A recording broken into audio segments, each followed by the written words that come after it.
show. Sorry for starting this a little bit late.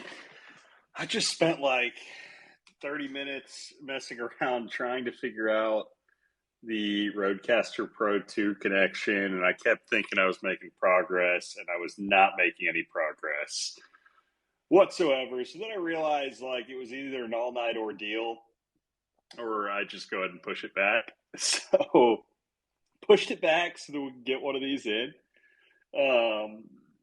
B-Ways, I know you said that you have a lot of energy tonight, man. I love to hear it. What is going on? Bro, T, your reactions every single space, like, I don't know, T has the most reactions out of anybody in the audience, the entire space. It's amazing. But B-Ways, back to you. Man, I'm so pumped. I don't know. Everything feels so good right now. Getting some good spaces with room 110. Stonks are doing well, consolidating. Yeah, I don't know. Everything feels good. I don't know. It's NFTs are maybe they're consolidating. People are getting a bit worried as always. So it's a kind of nice consolidation period where it's nice to stack a little bit. So yeah, I feel good overall on both crypto NFTs. Not necessarily Stonks, but definitely on crypto NFT side. So I'm yeah, I don't know, having a fucking great night. I love to hear it, man. Bogfather, welcome up, man. How are you doing? Not bad. I just went to a magic show. Um, I thought he was going to send the fee picks to zero. That would have been a really good magic trick, but that didn't happen. Still not, man. One of these days. One of these Did days. Did you see that the Doodles founder bought one? Poopy. No, I didn't. Yeah. That's actually hilarious, man. Love to hear it. Love to hear the DGen plays in the middle of the evening. Nick T, welcome up to the stage. How are you doing, sir? I'm doing fantastic. Elon decided to give me back my Twitter account. Hasn't given me my followers back yet, but I still got hope. I'm getting notifications from like LedgArt and Trader Main, and I don't follow them back yet, so that's a good sign. But we'll see. NFTs, they haven't been pumping, but they have on a midterm basis. Excited to see what we do this year and over the next 3-4 years. Bro, that's the thing. I mean, B-Ways kind of hit the nail on the head a little bit. I feel like there are a lot of people right now, and I don't really understand it, where we were in this consolidation phase for 6+ months across the entire NFT marketplace, right? And we saw a couple weeks of really bullish momentum. But on top of that, man, it rolls into several months of slowly bullish momentum rolling into that, right? But the thing is, I think that the moves that happened across those 2 weeks just got everybody accustomed to just quick expansion, right? You look at a lot of the projects that have had small retraces right now. Like let's talk about the Plague, for instance. The Plague got all the way up to 0.8 there for a second, and it's down to 0.44. And I understand if you're somebody new and you got into the Plague during that, quick little run up, and you bought the top during that period, and you're like, oh man, like, is this it? I understand that sentiment for those type of people and those type of projects, but I think the core community within each one of them understand like, okay, that was a blip with where we are, and they have conviction with where they're heading. And I really think that these pullbacks are just opportunities at the end of the day for anybody. Like, it's one of two things, right? If you think the market's over, if you think everything's going to zero and that everything's done and that was the last life of breath for NFTs, then get out, right? Like, sell your shit, get out. Like, don't deal with the headache. It's not worth it. But if you think there is potential left, for where we're heading and what's down the road, then like, I think these pullbacks are amazing opportunities, right? Like, nothing has really changed from a few weeks ago. Yeah, I agree with that.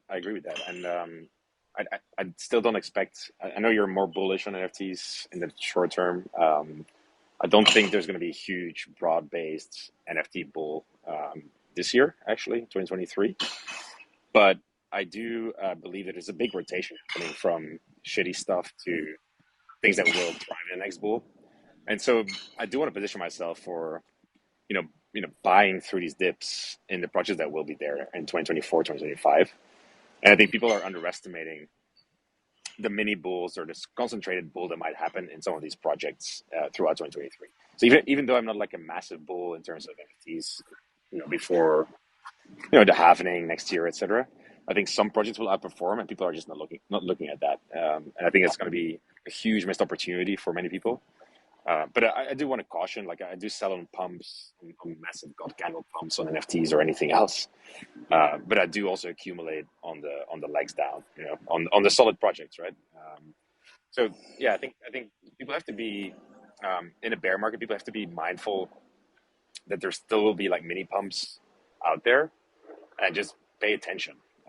It's not like everything up. It is actually a super exciting period because you can focus on quality. You can focus on both utility and actually art and memes. But you got to just select a kind of couple of dozen projects. It's not more than that. There's like 20 projects, I think, across chains, maybe 25, 30 that will do well through the bear, and then will kind of take a massive, massive leg up in the next bull. And so that's why I love these bear markets, because it's actually quite easy. It's the most easy play, the most easy period for me if you stay kind of focused and play those very simple plays. Look for good founders that are active. Look for projects that will make it, and go there. So I actually enjoy this much much more than the kind of broad based bull markets. I feel like a lot of people are gonna fumble the bag and sell too early because I just I mean it's gonna be it's gonna be big money for a lot of people, and it's gonna get even big. That's just the game we play. Um, and I feel like I screwed up last cycle, like where just trading shit coins. Like I bought Solana at like $3, and I was selling at like 12.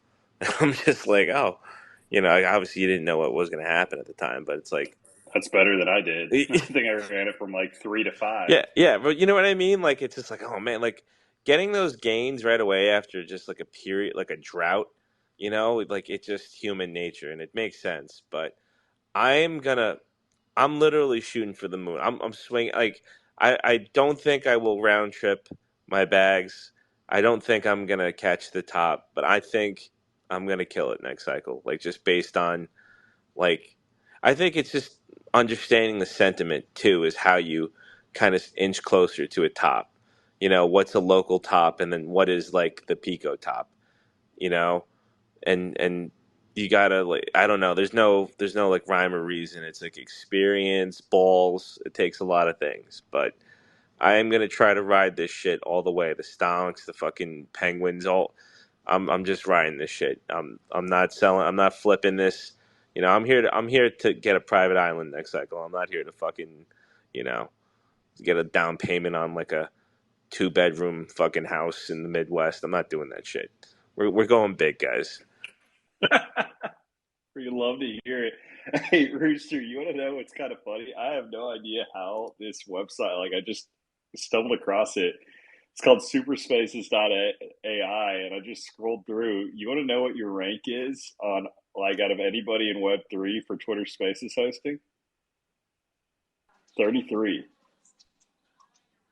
For You're who? just for Twitter Spaces hosts. You're ranked 33rd in Web3, just above Farouk. Oh shit! Yeah, yeah. Frankie, he's one of my kids. I raised him, taught him the ways of Twitter It goes Spaces. 33 Crypto Rooster, 34 Bark Meta, 35 Farouk. Let's fucking go. Elite, Turbo bullish. elite company. Let's go. I mean, all I'm saying, I got to freaking up my hours too. I'm looking at some of these people on this thing.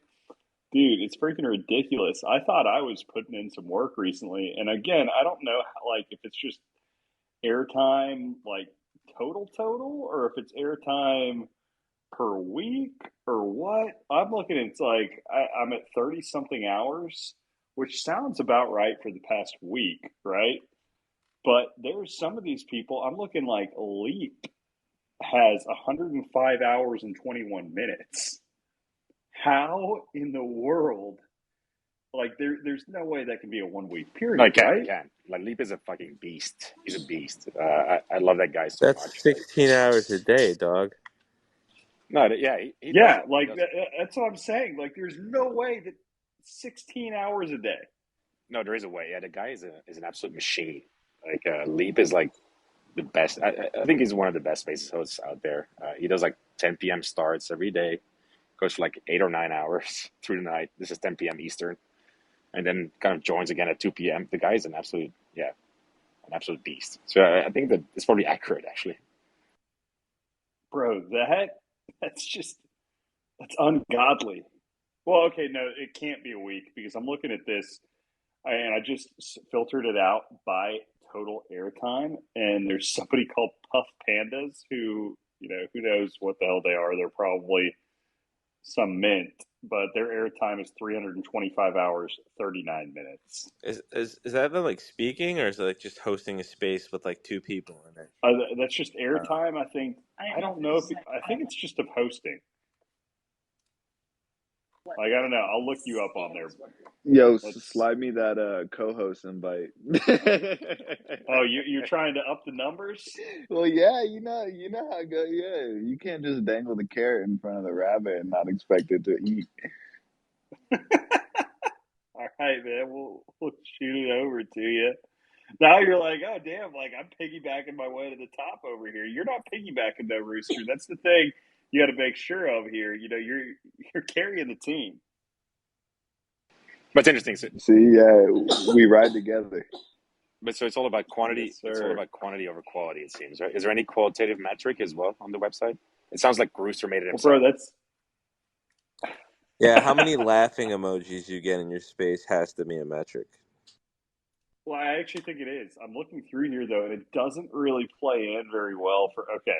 So it has super score, which is some aggregate of all the others. It has a host score, which it says is an aggregate score. In order to score high in the ranking, focus on maximizing your total engaged audience, engagement score, speaker followers, and average reactions per listener across all your hosted spaces in order of importance. So, it's got airtime, hosted, unique audience total, then average reactions. So, like, I don't know if that just means, getting y'all to throw up emojis the entire time. Like, maybe I need to host a space to be able to up my game on here and just get everybody to, just throw up whatever emojis we can the entire time, like a pure emoji driven space, and just keep it going for about like 2 hours straight. And it might be the way to work up to the top here. I'm not sure. But, it's got, okay, like for instance, number 3 on the list of the super score is K Money. And like, nothing against K Money here. I just don't see K Money hosting like a ton of spaces himself. Maybe I'm wrong on that, but like I don't know. I got to really look into like how they actually do this shit. That's the thing with this. At the end of the day, I don't think that it's really completely. There's no way it's accurate. Like then there's somebody up there at number 1, Naveen Spark. Like I've never even seen Naveen once, and not to say that they're not up there. I'm just like I'm confused on how this shit works. Most of this stuff is so random. Like to be honest, like It it's so is. fucking random. But Well, it's just like I already forgot the name of it. Now that's deleted. The influencer scores that had NFT Inspect.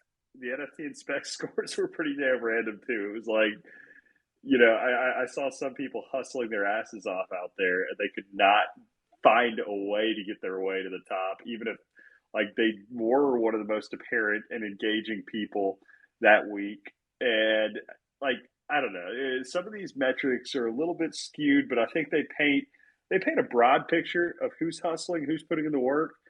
Um, by the way, Frito, if you want to come back up here, you're welcome to.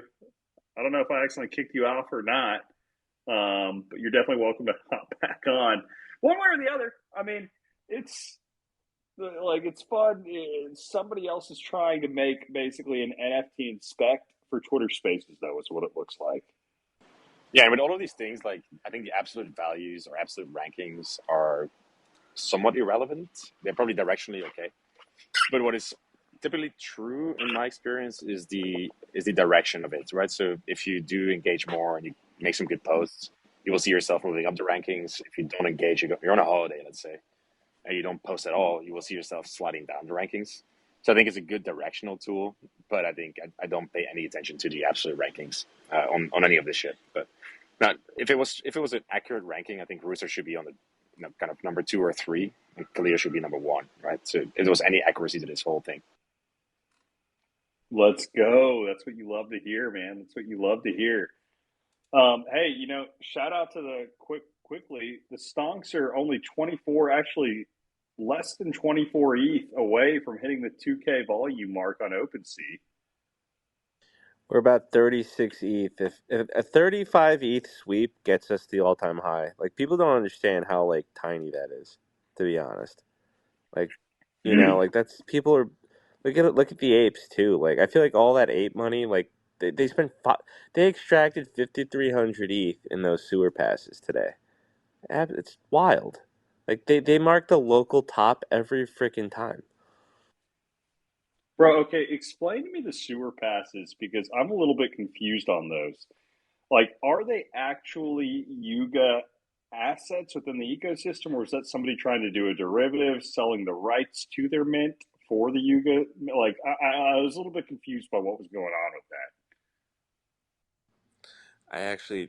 I'm just I'm like the town crier. I don't even know what the hell it is. I just saw someone tweet about it and assumed they just did another shitty mint. So I'm gonna let someone Bro, else take it. King DJ's probably the one that could tell us what the heck was going on with the sewer passes because I was completely confused. So I just saw it out there again.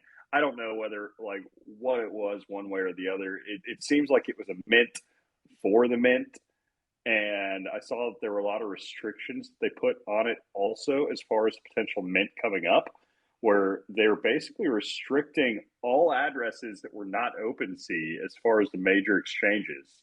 So basically, kind of in the sake of the royalty wars, which, going back to what we were talking about earlier, Rooster, if that becomes more of like basically a bigger meta because Yuga drives a shit ton of volume with their assets, right? So if Yuga basically starts fighting this with some of their mints, you almost wonder if it starts to push the envelope on some of these other exchanges that want to be relevant to start, enforcing some type of minimum royalties back on it. So I'm kind of curious, what do y'all think about what Yuga did there? Do you think it's actually going to be effective or not? I just don't understand why like there's even like a minimum royalty thing. Like if an artist in a project like sets the royalties, pay the royalties. Like I just don't understand like what where you can pay like 1% of the or 10% of the royalties that they set, or 1% total royalties. I don't understand why they even add that metric in it. Like I don't know. Yeah, Yeah, are you talking about Blur? Yeah, like they just incorporated, yeah, like the point 0.5 royalties, like minimum set royalties, right? There's no more zero royalties. Like now the project gets like 0.5 percent of the sale. but they're ramping it up. I think they're ramping it up over time. They want to get back to 100% of the creator royalties over time. So I think it's like a gradual process. Yeah, I mean, I think overall it's like I think it's a good evolution. I think it's good to respect creator royalties, to be honest. And I've seen a lot of stonk sales going off different exchanges, and I've done an over the counter one as well, actually. And it happens, right? I mean, it's like it's still your asset, and if you want to transact it peer to peer, I think it's fine. But I think overall it's a good evolution where the market decides like what is an acceptable royalty for a given collection, and then respect it, right? I mean, if the creator wants 75% or 69% royalties, and the market will decide if that's acceptable or not. But I like just to have it built into the contract slash the marketplaces that it will be respected, and then it becomes just like a free market afterwards. And I think creators deserve their royalties. I actually don't know the particular mechanic for the basic ecosystem, but I do think like overall on the basic topic, they're trying to keep the community engaged whilst they're building the metaverse play or the gameplay, whatever it turns out to be in the end. They're just trying to bridge 2023 until they launch their game, and I think it's they're the only ones that can pull this off, right? Like no one else can launch new NFTs now or new collections and get away with it, but they can, and people are excited about it. I think they're in a tricky spot, actually, personally, and no hate against Yuga at all. I think they're the best executors so far that we've seen, but it's a dangerous game they're playing, in my opinion. Like this can turn very quickly, and they're diluting. Sorry, this is Miami stuff. I'm so sorry. Yo, you good? Yeah, this is Miami noises, man. I'm so sorry. They're playing a dangerous game in the sense that if they don't deliver at some point, they're gonna have like hundreds of thousands of NFTs out there. And so I'm not sure. I think it's a good short-term play. Everyone's focused on again, there's a couple of dozen collections, and they see first place, and you got first place, but they got to deliver at some point. And this is all kind of keeping it all warm while we're all waiting for the big play. So I'm personally staying out because I'm poor, relatively speaking. But it's going to be interesting to track what happens in the next couple of months / 12 months on Yuga assets.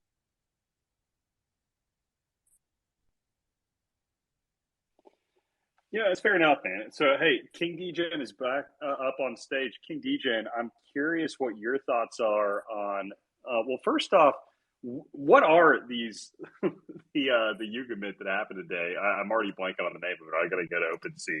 Like, what do you know about it? Is it literally a mint for the mint, like a mint pass for the upcoming mint? Is it rights to it that people are selling off for their mints and it's not officially affiliated with Yuga? I haven't had the time to dive into the project, but I'm sure you know everything there is to know about it. Hey, appreciate it. It's some kind of game with a key and some monkey's ass. I don't know. All I know is that everything was moving up in anticipation for the 4 tiers, and once people found out that there's some kind of game that's played over 2 or 3 weeks with different tiers, but the tiers are irrelevant if you are a skilled gamer. I don't know. It didn't speak to me, and I honestly just totally turned off myself to it. I didn't. I don't know. I don't have much to say about it, to be honest. Fair enough, man. Like, I don't know.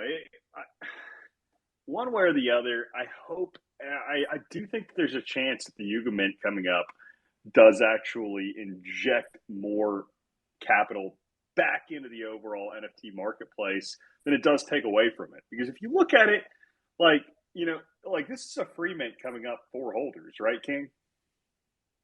Uh, yeah, right. So yeah, for having a make, you get tier 1 and a big tier 3, and then if you have a dog, then 2 and 4, respectively. But again, I haven't really been following it, to be honest. I think everyone expected some kind of drop that was going to be significant, and then I think you saw in the last week that the floors have tailed off. Once Yuga announced, I think it was last Wednesday or Thursday, it tailed off because people were just disinterested in whatever this new methodology was, and I don't know. So I personally was kind of turned off as well, and it's funny actually. I remember there was a space about 2 weeks ago, and I was talking about, because you had put a chart up about the kennel. I think the floor was 10 or 11 at the time, and you had mentioned maybe it's gonna see 15. So I was talking about picking up a whole bunch, selling at 15, and then using the proceeds to buy wonkies. And you mentioned over trading, and it turned out that was the right advice, because now floor is back to 7. Because once Yuga dropped the bomb with the drop that it wasn't going to be what people expected, then it was just people started liquidating. So I don't know. It's different, Woo! It's Thank God. yeah, Yeah, like exactly. I mean, that's the deal, right? Like a lot of the time, you can look at shit, looks good, and all because something looks good doesn't mean that it's going to play out like that. So, like 9 out of 10 times, being patient is the play. Like over trading is, I don't know, man. If I look back at what I've learned over the past couple of years, like I would have been so much more profitable just sitting on my ass 90% more than like than entering aping in and out of shit, kind of like what Bogfather was saying with even the Solana play, bro. It's like, I remember very specifically, boom, played Solana up from like 3 to 550, and then I got out and I didn't long again until like 30 something bucks, and then I played it up from like 30 something bucks to 40 or 50, And you just think through some of those plays throughout the last bull market that if you just sat on your ass and didn't have the FOMO to rotate into whatever the next hot shot chart of the day was, then you outperformed. Right. Uh, to something someone mentioned a few minutes ago is that similar to how Bitcoin is like the sun and all other coins rotate around it. It seems to be, again, just my read on it is that Bake serves as that sun in the NFT space, and ever since they mentioned this upcoming drop, NFTs seem to be on a run. It just seems to all follow, with that. With whatever Big does. I mean, maybe it's just a coincidence, but what are your thoughts on that? Oh man, I definitely think it plays into it, right? Like when Board Ape, Yuga ecosystem is kind of like the Bitcoin of NFTs in a sense, right? Like, when you look at the crypto market as a whole, the crypto market as a whole plays off the momentum of what's happening for Bitcoin, right? Like Bitcoin is the king and everything else. I mean, look at the happening cycle and how each bull market has rotated very specifically around the mechanics of the Bitcoin happening. So, it's definitely a thing. So, same thing with Yuga. I think, like, the way Yuga implements their, like, whatever it is that they do, a lot of the rest of the ecosystem revolves around it. I mean, I forget what the ridiculous number is for what they comprise as far as both the market cap and the total volume for the NFT ecosystem as a whole. But, it's a ridiculous amount. And whenever you look at that, it's like, yeah, of course, what they are going to do will have a direct impact on the rest of the market. So, Yeah, I definitely think this mint coming up plays into it. I agree with King Degen's point. I do think that they are the central force in the NFT market so far. I just would be a little bit mindful, and I don't think it's a given that it's the case in 2024, 2025. A lot of things have to happen between now and then. Look, in the next 18 months for this to hold true, right? It's almost by lack of better alternative, right? They have amazing IP, amazing team, amazing investors, tons of capital. So they will be there almost undeniably. But there will be something coming up that will be also compelling that might become more interesting to the crowds, right? So let's see how it goes. But I think for the time being, they're undeniably the drivers of the market. I mean, there's no way around it. I think it's an opportunity cost too. It's an opportunity cost thing too, where Stonks going from 0.3 to 2 is a lot easier liquidity wise than Apes going to 200. That's true, but yeah, that's kind of a variance play as well, right? It's like Basie might, I don't know, might go to 50 or as it has before. It might go to 250, but it's just a different risk play, risk return play, right? So I don't think you can compare those two in a way.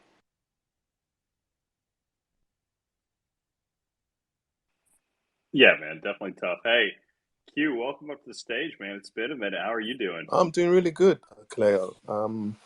I've been in the rooms and been listening to the replays and learning a lot, thinking a lot about Wonky Stonks. I know what the next Wonky Stonk that we want to collect. It's in a higher price range, so we have to wait and see if we can get the right one.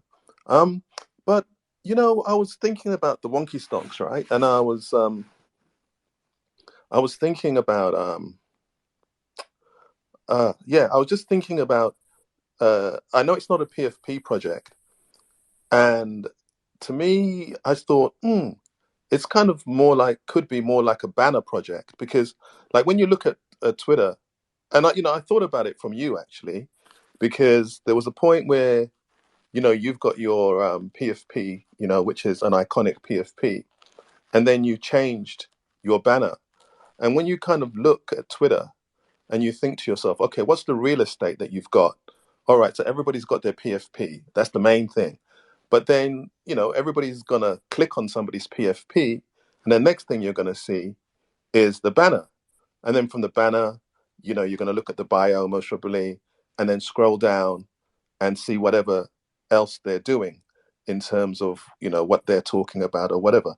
So then I thought, because I was actually waiting for the space where you were going to do with the banners with I think it was what's his name? Oh, Wonky or Q, the guy that does the Oh yeah, Cube, yeah, bro, Cube, and then Cube, the other guys. the one that was on his bourbon kick last night. Okay, yeah, because I think, I mean, I DM'd you, but there's this project, and it's basically got uh it's basically you click on it, and when you go into it, you can modify your PFP. And I thought, rather than me try to go to Cube or to Yako, forgot his name, and asked him to modify my banner, wouldn't it be cool if there was, a little app or something that, I could click on, and then, my NFT aficionado banner, I could get one of my Wonky Stonks, I could put it in there, and it could just do it for me, and then I could put it up. So therefore, I wouldn't have to ask anybody. It was just kind of generated for me. Do you get what I'm saying? Yeah, no, Q, I definitely do. And funny enough, I over the past couple days have had some conversations with Hondo about potentially working on something like that. And no guarantees on anything, but it's something that we've kicked around a bit, and he's looking into, because I think, yeah, like there, it's simple enough whenever you just pull out all the traits, right? Because the code's already written. You just change the dimensions of what's generated. Um, and the overall price action might be a little bit different, right? Because it's still randomly generated, but the overall traits of the banner could match your stonk perfectly, and it could say, "Hey, this is whatever banner from stonk XYZ." Right? Like, that's kind of the thing that I'm thinking right now, but I don't know whether that'll be the best rendition, or, whether people want to show off exactly what their stonk is, right? Like, that's so the point being, the overall implementation of it, I don't think would be too difficult. It would just be, what exactly would that look like, right? Like, what direction would we go with it? You know, I'm not quite positive yet. But, we're brainstorming through some different ideas. Yeah, because I'll post the project in the comments. It's called Pilots, and I was basically part of a faction called Resistance. I actually just removed the thing around my PFP about 2 days ago, but it used to say Resistance and whatever it is, and we're in this flexing culture, and I'm so into Wonky Stonks on a lot of different reasons. Um, especially on the learning stuff. And then another thing I was thinking about, I mean, when you look at the pandas, and you look at Frank and Utes, and a lot of these projects that you talk about, um, they also give you an option. You know, I know that the Wonky Stonks are just what it is, but they also give you an option to stake your your PFP. And in the case of Utes, the staking is just a reward system. It's never a token, it's never whatever it is. It's just, and the same thing with Moonbirds, and even now, in a roundabout way, with Bored Apes, because technically, in my point of view, you're kind of staking the ape now in order to farm or yield ApeCoin.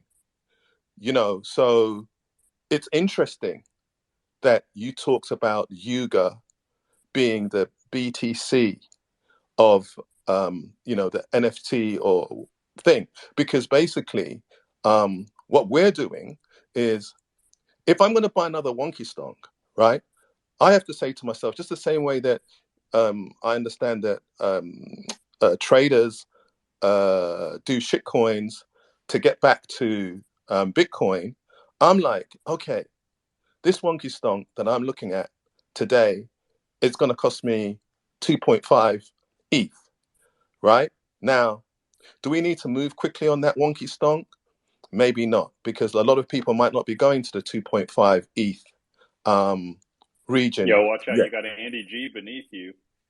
yeah. I know, but I mean, he bought some. No, it wasn't. Oh man, I'm not going to say which one I like because oh, I don't care. I like the one that Lumber's got, the Volva, The what do you call it? Volkswagen, yeah. Yeah, that's the one. I like those. The next one that we want one of those. So when we click on them, we can see they're about 2 ETH upwards, and there's a few of them there. So I'm not that bothered. But yeah. So our thing is, okay, that's 2 ETH. How much would that convert into ApeCoin? Um, and if we stake the ApeCoin, we're farming, or we're getting X amount APY every single day. But going back to Wonky Stonks, it's like, okay, they're sitting in our wallet. If we could stake them and we could get rewards, and then going back to an idea that you talked about in one show, Spaces, when you're asking the community, oh, if I was working for a platform and they gave me $40,000 and I wanted to do something with that $40,000 and I wanted to give it away for something, are there any ideas? And then I thought to myself, well, and people were saying, oh, give it to the Wonky Stonk community. But what I'm thinking is, like, say, for example, if the Wonky Stonks are staked and then you have a reward system, then, out of that 40,000, right, those that are in your community, maybe 10,000 of that is done in some kind of reward. The other 30,000 dollars, you're doing whatever you want to do with that platform. But those are the kind of things I was kind of just looking at other platforms, I mean other founders and other projects, and what can be done. Because the thing about the Wonky Stonk community is now it's kind of dropped down to 49% holders. So We've lost a uh full percentage point. Tough. pardon? I said we've lost a full percentage point. It's pretty But that's tough. okay. I mean that's okay, because it's people like myself, other people who are in the community who can see the value, and are prepared to quote unquote stock up. Because the thing that you're doing with crypto Twitter, and crypto ISO and whatever, people are going to come to it. But anyway, just those things that I was looking at, because the Wonky Stonk community, a lot of them have got a lot like Crow and stuff like that, and they're not going to, and Lumber, they're not going to sell them. They're kind of holding on, but that's the simple rewarding thing. And the thing that looks so beautiful about the reward thing is sometimes, right? If you go to Crow's banner, right, you see his kind of 3 Wonky Stonks that he's done with his rockets and stuff like that. When you go to King, oh, where is he? I forgot his name. King DJ. Yeah. He's kind of got it with his apes and whatever. But if it's in your wallet or in your staked thing, right, it looks really nice when it's 3, 4, 5, 6, 7, 8, 1, 2, 3, and it's just getting you a kind of reward, which then gives you an option to do whatever it is. I mean, it's not, it's still a vibe thing. It doesn't have to be done, but those are the kind of things I was thinking about. I'm done talking. Hey, well, I appreciate the feedback, man. First question that I've got to ask is, who is we? Like, Oh, right, yeah. Because the thing is, it's we have a company called NFT of Shenando. So my business partner is a lady called Candice, and there's some other investors who, when we came into NFTs, um, as I said before, and I think somebody said it in the space the other day, I was listening. I think it was Crypto Jesus, he was talking about stuff because he said something that was really interesting when he was talking about underdeveloped countries coming into NFTs, and NFTs would be their gateway to crypto. So NFTs were our gateway to crypto. I didn't understand crypto, but I think I got a sense of art. So the other people that worked with us that wanted to invest with us into NFTs, and we come from a real estate background, so that's our thinking. So they thought, okay, then Q and Candice, you're getting into this NFT thing. What is it? Why are you going there? And it was like the way we talked to them about it. It was like, okay, when you look at real estate, where are the areas that we can make the most profit from by getting in early? And those areas, quote unquote, have always been like the ghettos or the undeveloped neighborhoods. And you kind of get in there early, and then you kind of wait for the infrastructure to come around. Things get built up, then the cafes come, then the artists come and get into the warehouses, and then it's kind of cool. And you kind of have to wait sometimes 5, maybe to 10 years till the whole thing is kind of built up, depending on how quickly you want to get in and how long you think it's going to take to develop. So we saw NFTs in the same way, that we need to get in early. We need to, it's like what you say, it's a fertile ground. We need to sow our seeds in there. We need to learn. Everybody says we're still early. I actually disagree. I don't think we're early. For me, right, when I listen to you guys talk, I think, oh my God, how late am I? Because I hear you guys talking about, oh, in 2020, when the pandemic started and ETH dropped down to $80, and I'm like, fucking hell. When I got in, we came in at 1,600, 1,005. So, I mean, how late? You know what I mean? Hey, So, there's a difference though, Q, between being late, and then I mean, like there's different stages of it, right? Depending on where you enter into the market, what you end up doing with it. But hey, I will say a couple things about what you said earlier too. Definitely appreciate the ideas and feedback, and not to say that we haven't ever thought through some of those possibilities. But I think the thing that I've always focused on going through the stonks is basically, the utility is the art, right? Like there are other projects with other utility for that. Who knows what the future of everything with the stonks are, but like it's all about the art. And at the end of the day, I think that's enough, right? Like I truly do believe that there's a community out there that believes that's enough. Say that, like the point system, for instance, the point system is rewarding, if there is some other thing down the line that they're going to do for XYZ, it all goes back into the utility scheme, right? And like, not to say that, like I truly believe that a project with utility being the art can be enough. And, again, like I do have more plans, at some point for LedgArt and for what we're going to do with it. And, like there are a lot of ideas that play into that. But, I believe first and foremost that like, focusing rather than handing out some of these promises that don't have like a direct vision whenever you promise them out, because that's the thing too with some of these point systems and even some of the other tokens, etc., for staking.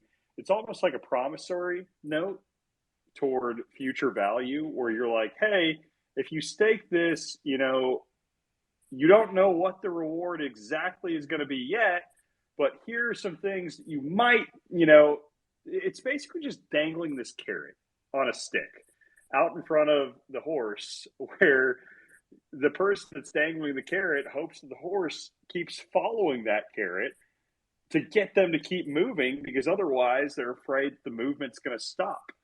So my whole theory is that, if you take away the carrot, take away the stick completely, and you develop a community that's strong enough to be able to support itself without having to have that in the first place, that anything that you put out on the table beyond that, you're exceeding expectations, right? So like, I believe in under promising and over delivering in that aspect. And, that's what the heart of the mission with the Stonks has always been. Because trust me, man, like a lot of the different things you've outlined, like I have definitely thought through in the past, and they've been tempting. Hey, they were even more tempting whenever the floor was dipping back beneath that point 0.1 ETH area. And you're thinking there, well, man, what are the different things that I can do toward the pumponomics to basically hype different sectors of it to be able to bring in different levels of attention?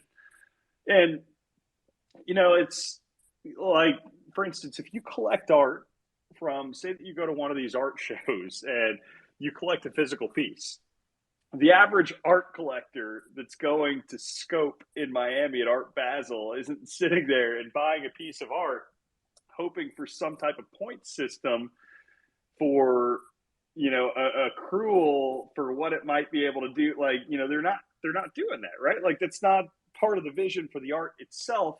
Now, not to say that like building relationship with that artist doesn't help them in some endeavor that they're trying to pursue in their collecting down the road, and other connections that might come along with other collectors in that community. But like that's more the vision right now that I have with the Stonks. Again, is I truly believe that by continuing to under promise and over deliver with that overall, like I think it's a healthier growth, albeit it might be a slower growth at times. But I even think right now, when you look at like the direction of where the market's headed, without those type of pumponomics, and you see what Stonks are capable of with just a little bit of volume and confidence returning back to the market, I'm fully confident by sticking to the same plan, the same roadmap that we've had, which are the vibes and the community and the art itself. Like, man, I fully believe that it's going to continue to be able to propel itself forward with that. I agree with you. I suppose my thought just came from just listening to one of the spaces where you were saying you were speaking to a platform, and they said $40. I mean $40,000. What would you do with it? And I know when somebody had talked about, give some to the Wonky Stonk community, and it was a joke, and you said no, no, no. Then I just thought, hey, but if there was something like that, that could be an opportunity to say, okay, this is a community that I've already built up, and they've been kind of loyal or whatever. And I mean, I'm not saying under promising or whatever, but there might have been 5%, 10% that Well, that's so all I was thinking about. here's the only thing that I'll say toward that. The first thing would be, so with that type of partnership, if anything like that happened, whatever the number ends up being, like, if anything ever goes through with that, the first thing would be, as much as I'd love to just, set a certain portion aside and be able to dedicate it, like that wouldn't be exactly what they're giving the money toward. I wouldn't feel right about that, right? Like, that'd be the first thing. And the second thing is, I've seen people that have done something similar before. Say, for instance, like BitBoy, he has his project, the Pluto Alliance, which, fuck that project completely. I've got a lot of, gripes with some stuff whenever they were developing it. Long background story, but point being, he's got that project and hasn't really done much. It was pretty flat after their mint, wasn't really exciting. One day he came out and he said, hey, guess what, Pluto Alliance members? My entire YouTube ad revenue is going to go back to y'all.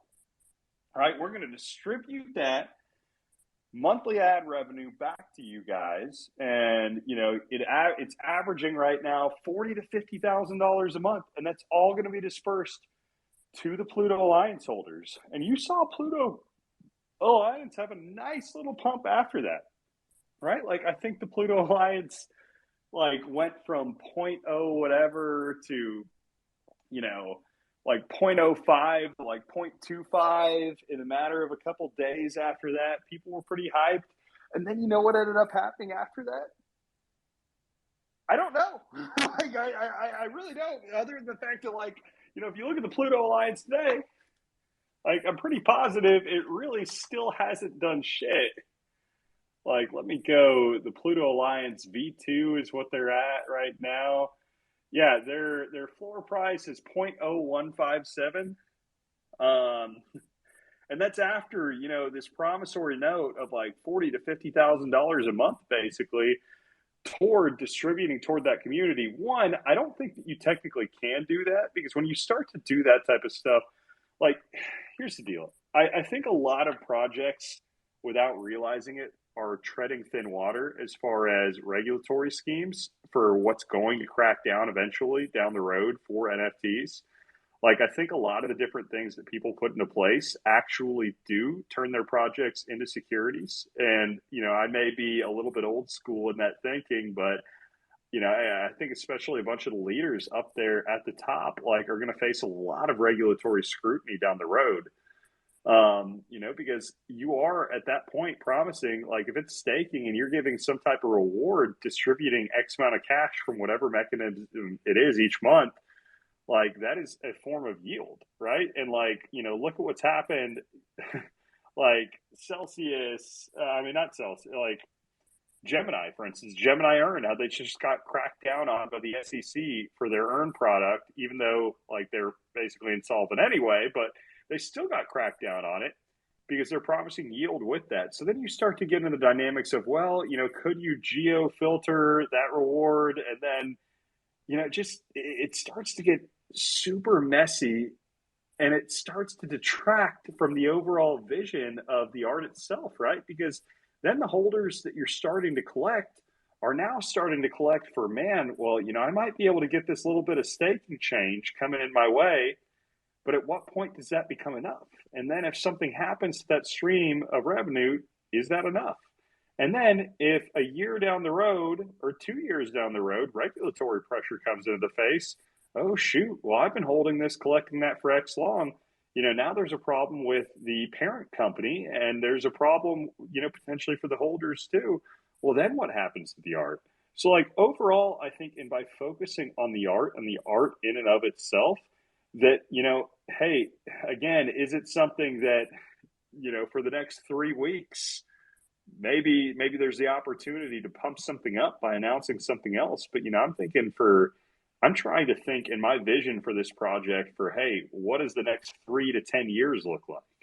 And trying to protect that. I totally agree with you. But like, say, with Frank, with the Utes, it's just a reward system. There's no financial thing. It's just points, But I get what you're saying.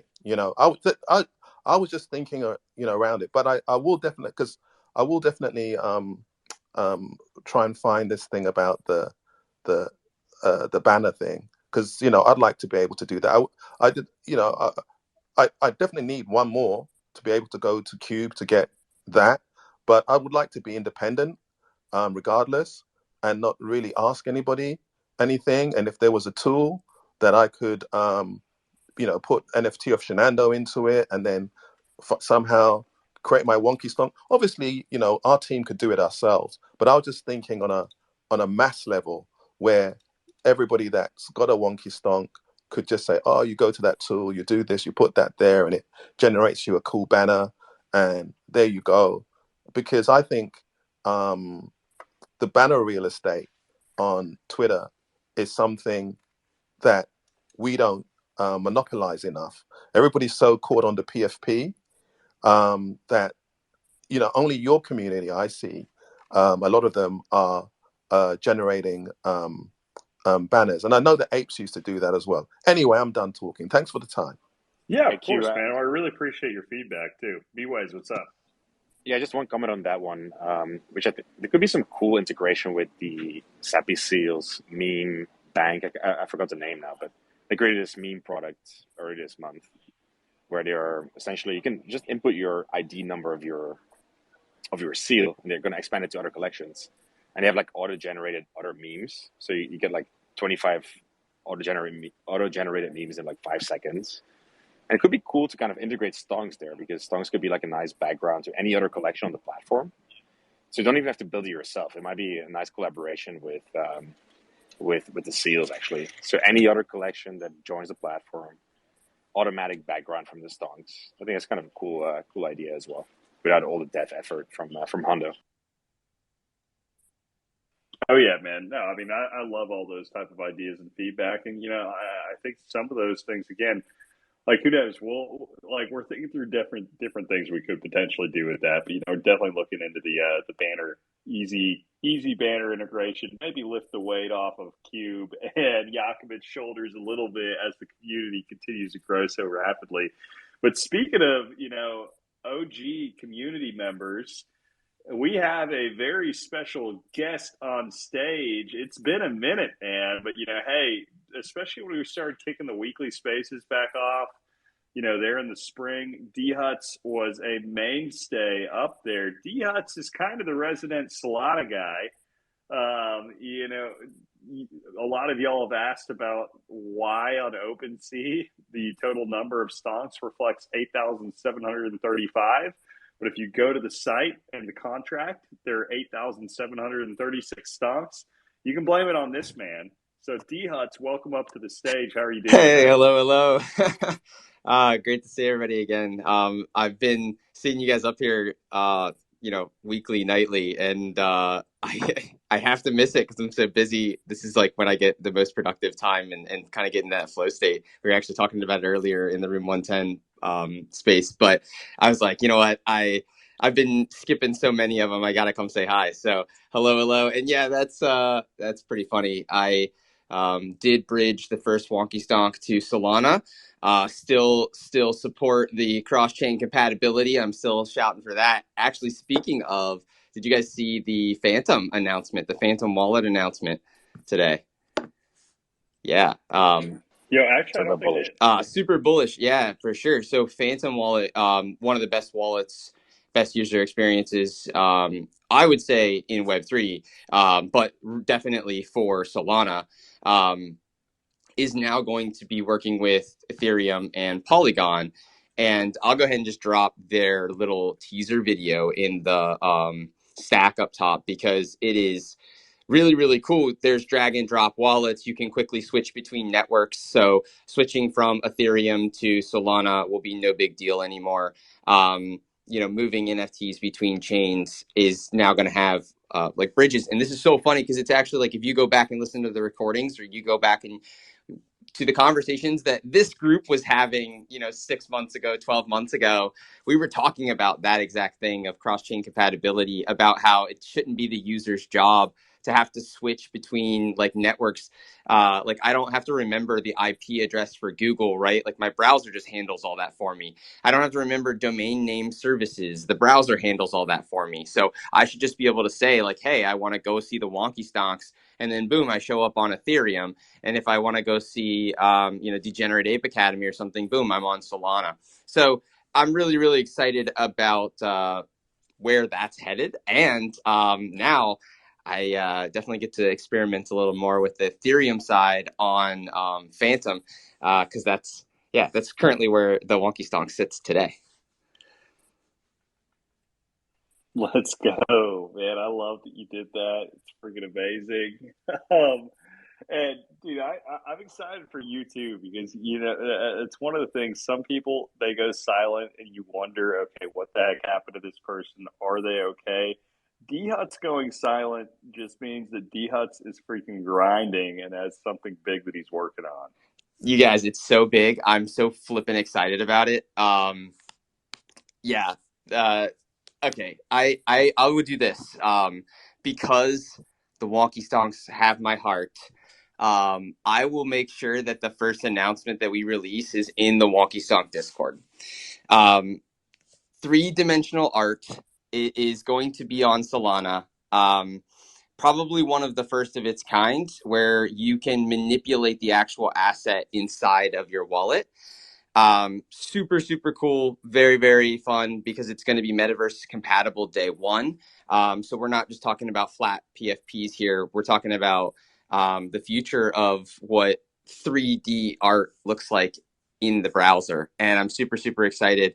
The theme is exploration of consciousness through technology and science. So if you're into that kind of a thing there, that's definitely something that I'm really into. Is I like charts, I like art, and I like mindfulness. So this community, I feel like, vibes with that so well, and so I'm excited to release that. But yeah, I think that's what I'll do. I'll go ahead and March 3rd, I think, is the date we're shooting for. So got a little bit of time to put some of the materials together still, but when I've got something concrete, that's what we'll do. We'll put it in the Wonky Stonks Discord.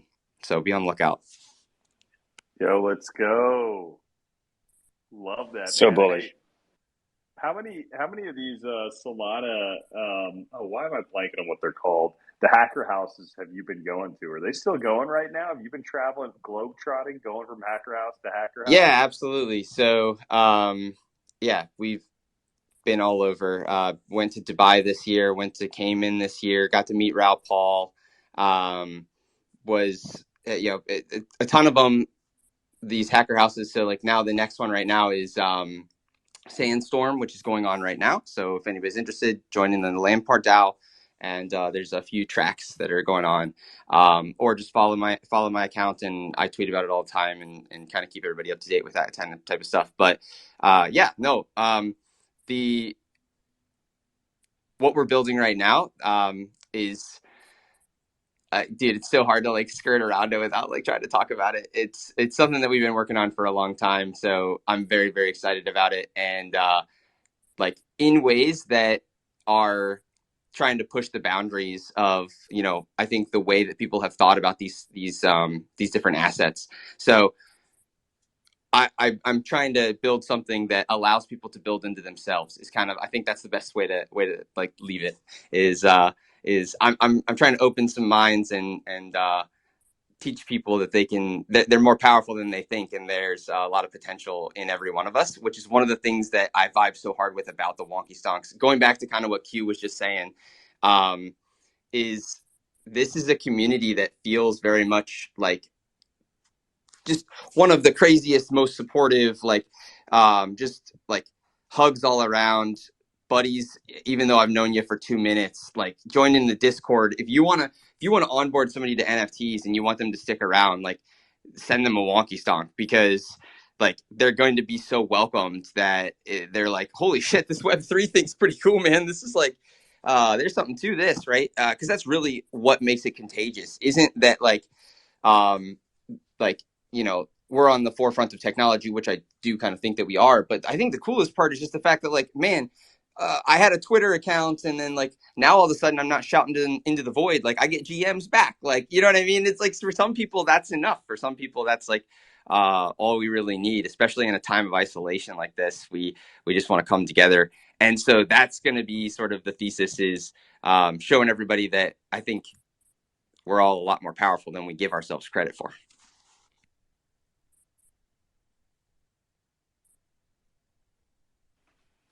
Yo, I love it, man. I love it.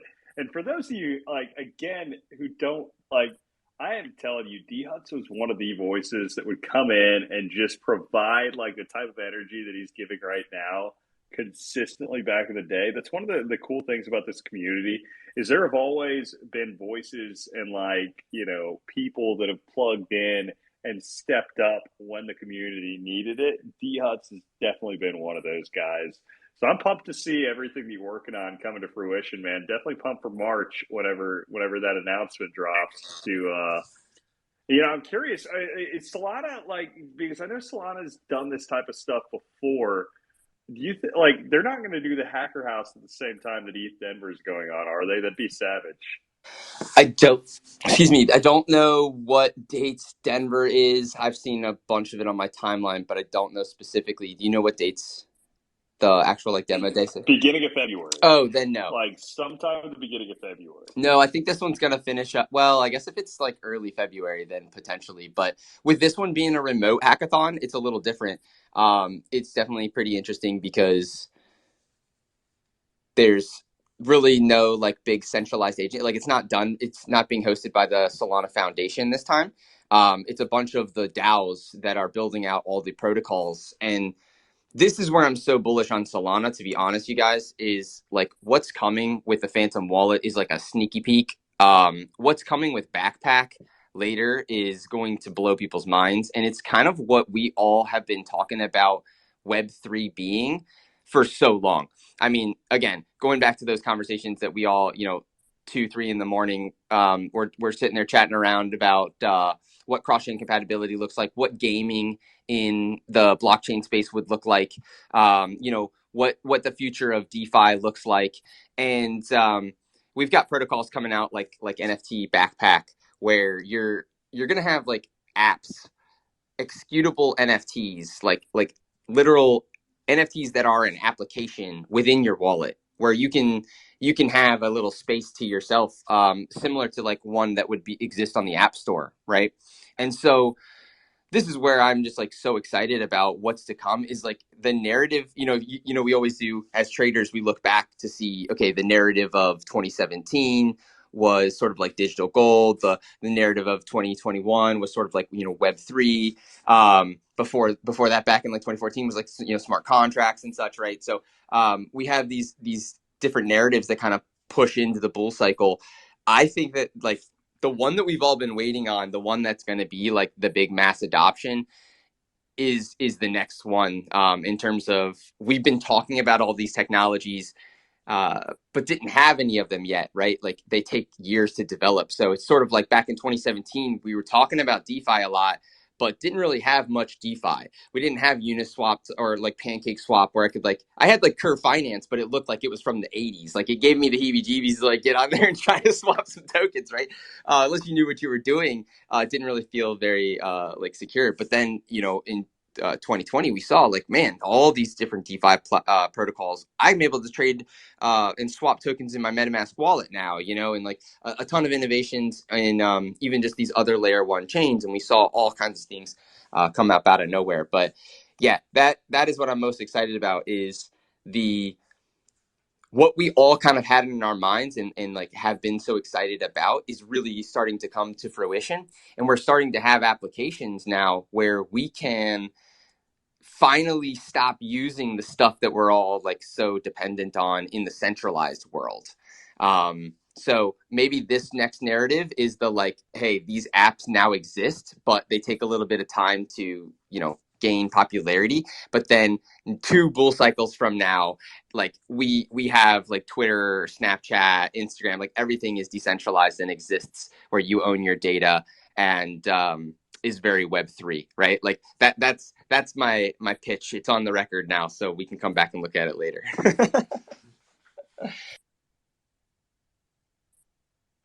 Let's go, man. Dude, the backpack stuff is pretty cool for anybody that isn't aware of what's going on there yet.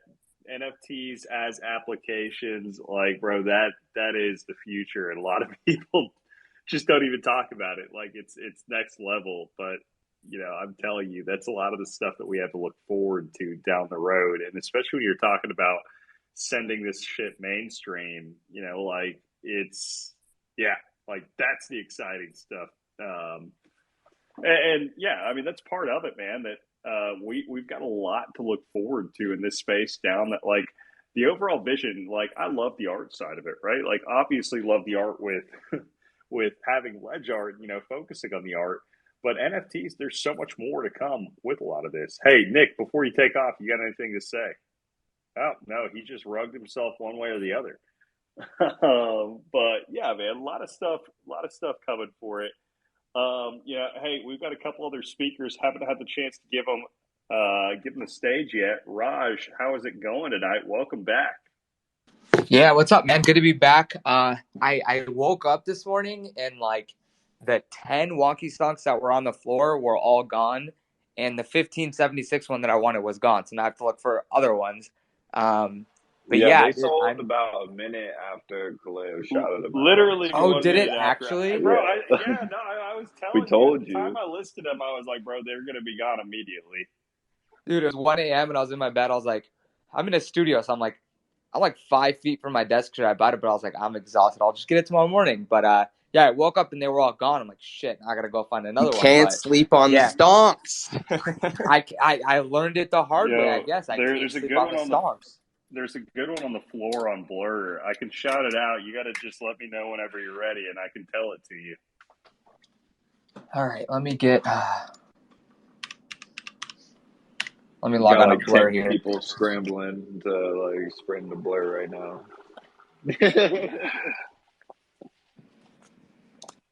Wonky Stonks. While he looks for that, I was about to pop off, but I heard you call me, Kaleo. I didn't want to interrupt the high IQ conversation that was Hey, going on. no big deal, man. I just wanted to give you a chance to say your goodbyes before you took off. But I appreciate you being so. Bro, why are my words just completely blanking on me on these night spaces? So polite. Yeah, no problem. Back on that Delta 8, Delta 9, whatever it is. No, man. I have not been on that much. Like maybe once this year, but no. Like I gotta lose weight, and that's one way to do it is avoid that for these late night spaces, so I don't just eat like the fourth and fifth meals of the day. Yeah. Well, I'm gonna pop off, but I appreciate you grinding these spaces. It's definitely a lot of fun. Get to learn a lot. Diverse group of people, traders, accountants, devs, everyone, degenerates. Love you all. Good night. Good night, sir. Thanks again for coming up. All right, I'm ready. Is the Wonky Stonks the one with just want to make sure I'm on the right one. Is it the one that's has the top bid of 0.27? Don't say it. Don't say it. Yes. Okay. Okay. Bro, I don't know. I'm afraid to even say it. I feel like there's actually, you know what? Hey, it's a race. 64.70. I really like 64.75 personally. I love those, like, the gradients myself. Like, and whenever they're dumped on the floor like that, I just think it's a shame. Transaction pending. It's over. I got it. It's done. Boom, he It's got it. done. It's done. I'm not sleeping again. Okay. I can't miss it. All right. Beautiful. Love it, man. No, but I enjoy coming to these late night. I don't really have time to do Twitter Spaces during the day. I already get yelled at by my boss because I'm full-time Web3. He's like, hey, I see you doing 90 GMs in the morning. You can get back to fucking work. And I'm like, all right. I get what you mean. But yeah, I'm a night owl, so I go to bed around like 1:30, 2 a.m. So this is like the perfect time for me when I get done gaming, hop on a Twitter Space, and it's been really educational. Yesterday was fantastic. Today has also been fantastic. So I'm starting to look forward to these every single day. Raj, I love it, man. Well, dude, you got to tell me then. I want to hear more about what the dynamic of working full-time Web3 looks like and what that relationship looks like. Like, how much of the interaction with your coworkers and your boss happens on Twitter versus in person? None of it's on Twitter.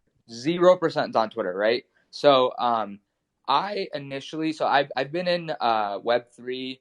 I've honestly been with my project since the day after Mint. I missed the Mint because at the time I was in college and I was too hungover, so I got drunk and forgot to mint it in the morning. So I've been there since day 2 technically. Started off as just a holder. Month into the project, they're like, "Hey, we need some moderators." I'm like, "All right, hey, I'll do it. I've never done it before." Worked for them for free for about 3.5-ish months, and then started getting paid, stuff like that. A couple months later, I transitioned into the finance department because I have my degree in data analytics and a certificate in international business. So I was doing some analysis work for them and some financial stuff for them. And then I moved up, and I'm currently the director of operations. And so 0% of my contact is on Twitter. I probably spend, let's say, between 10 to 12 to 14 hours, depending on the day, in a Google Meet with my boss, whether it be like the president of my company or other people who need to go through work for me. But it's been 18 months, and I feel like I've aged 18 years. I feel like a fucking old man, but it's definitely tiring sometimes because I'm literally just sitting in front of my computer, right? Like, to keep myself from going absolutely insane, I have my routine, I have my gym routine. The sauna is like my safe haven because that's my 20 minutes a day where I get absolute silence. But honestly, other than being on my computer all day, I really, really enjoy being full-time Web3. I quit my analyst job 6 months after getting my first actual like corporate job because I was like, this fucking sucks. Like, I enjoy data and all that kind of stuff, but it's not as fun as Web3, right? The people I get to talk to, some of the meetings I get to take in the position that I am right now is just so much better than actually just clocking in and looking at data all day. So I genuinely enjoy what I do. And the reason that I do work sometimes 14, 15 hours a day is because I actually enjoy it, right? And I want to see the project that I'm with succeed. I've been with them since the beginning. We've been through multiple Discord hacks, this, that, up, down, whatever it may be, right? I've seen it all. And so I'm at the point now where I have enough knowledge and I have enough, experience to actually provide some value and take our project to where it actually needs to be. Yo, but I mean, like, they do see all of your tweets. Like, Oh, they everybody see follows everything. each other. So Everything. you So basically need to create. Well, I'm kind of curious on this too. Like, do you have an alt account to be able to shit post Don't say it, without your Raj. boss seeing anything? Do I you? have Like, a he's not in here personal right now. account, but I don't use that anymore. So I actually have had I've had my Twitter since I like minted this project, right? And I never used it. I was the type of guy who was just on this account just to retweet and shill to like my favorite influencers, buy this, buy Dino, buy that, whatever, right? And then around 45 days ago, I was like, honestly, this is fucking stupid. Like, what am I doing, right? And so I started building out my personal brand.